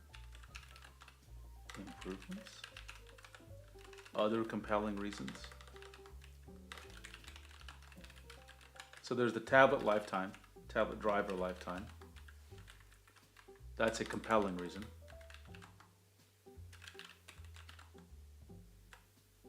Support lifetime. And then just to give some sense of what I'm talking about here, screens have really improved, right? That's definitely, pens have really improved, right? Depending on the pen.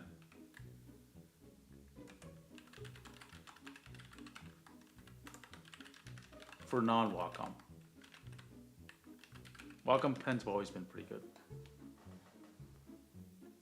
Rain, I covered size already. But let's see, because you mentioned something about gestures. I know I did size somewhere here. Let's take a look.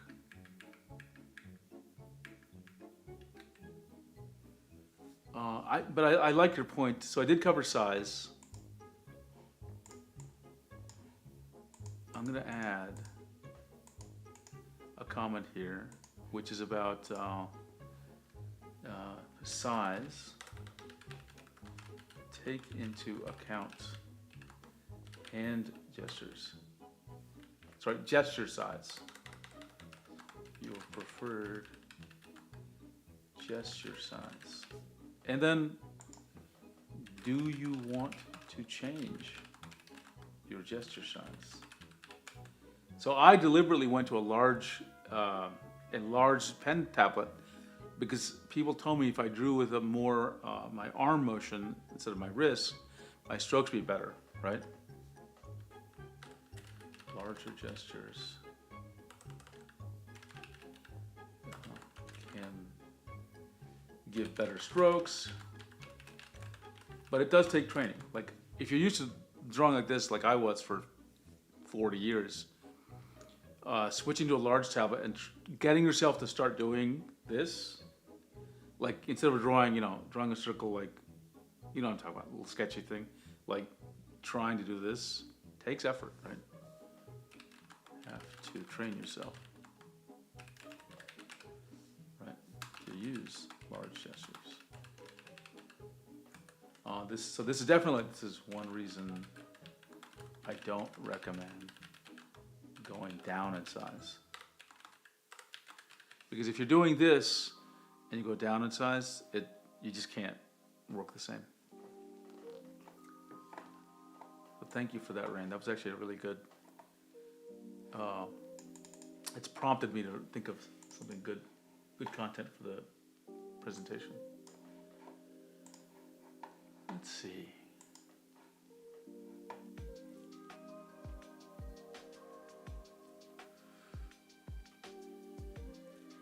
Oh, this is a good one.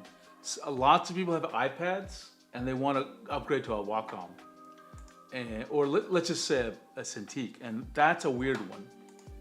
That's a real weird one. So let's mention this, and I don't have to cover the entire topic right now, but I'll just share with you my thoughts, which is iPad to pen display. Because I've never seen someone say, I want an iPad, I want a pen tablet. They want a display, okay? I will just say, like, a very different world. Right? So, app ecosystem. Almost everyone says they use Procreate. So I'm like, Procreate is iPad only. That's a huge topic. Second is, it's not like the pens are any more expensive. That's good. So pens, same cost. I personally think the drawing tab, the EMR pens are better, in my opinion. What else is different? I still think iPads have better screens, honestly. I think, right? What else? Oh, lag, right? Especially if you use Procreate. Like, especially with Procreate, which has very little perceivable lag, you will notice it. It's on a normal pen display. You'll definitely notice it. Remember, Procreate's doing, I think, stroke prediction, or position prediction, so it's not just the hardware, though it's somewhat the hardware as well. I just think if you have an iPad, you're gonna have a tough time switching to a pen display with a computer. So I would say treat it as a, why is this zoomed out funny like this? I would just like to say, don't treat this as an upgrade.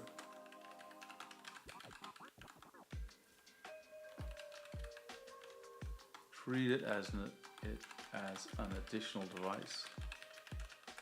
So you may want to investigate how you can work on art using both devices.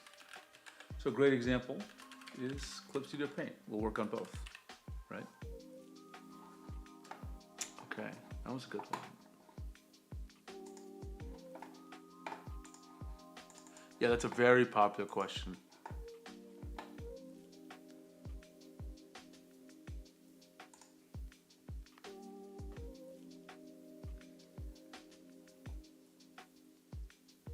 And this person is just general upgrade question. This is actually good.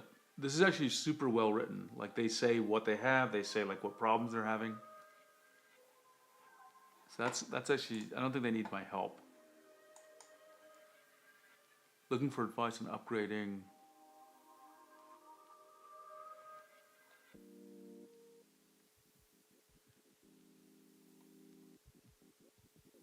Yeah, here this person identified driver problems as the reason.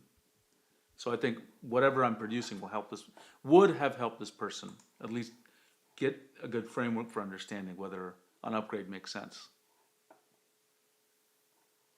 Oh.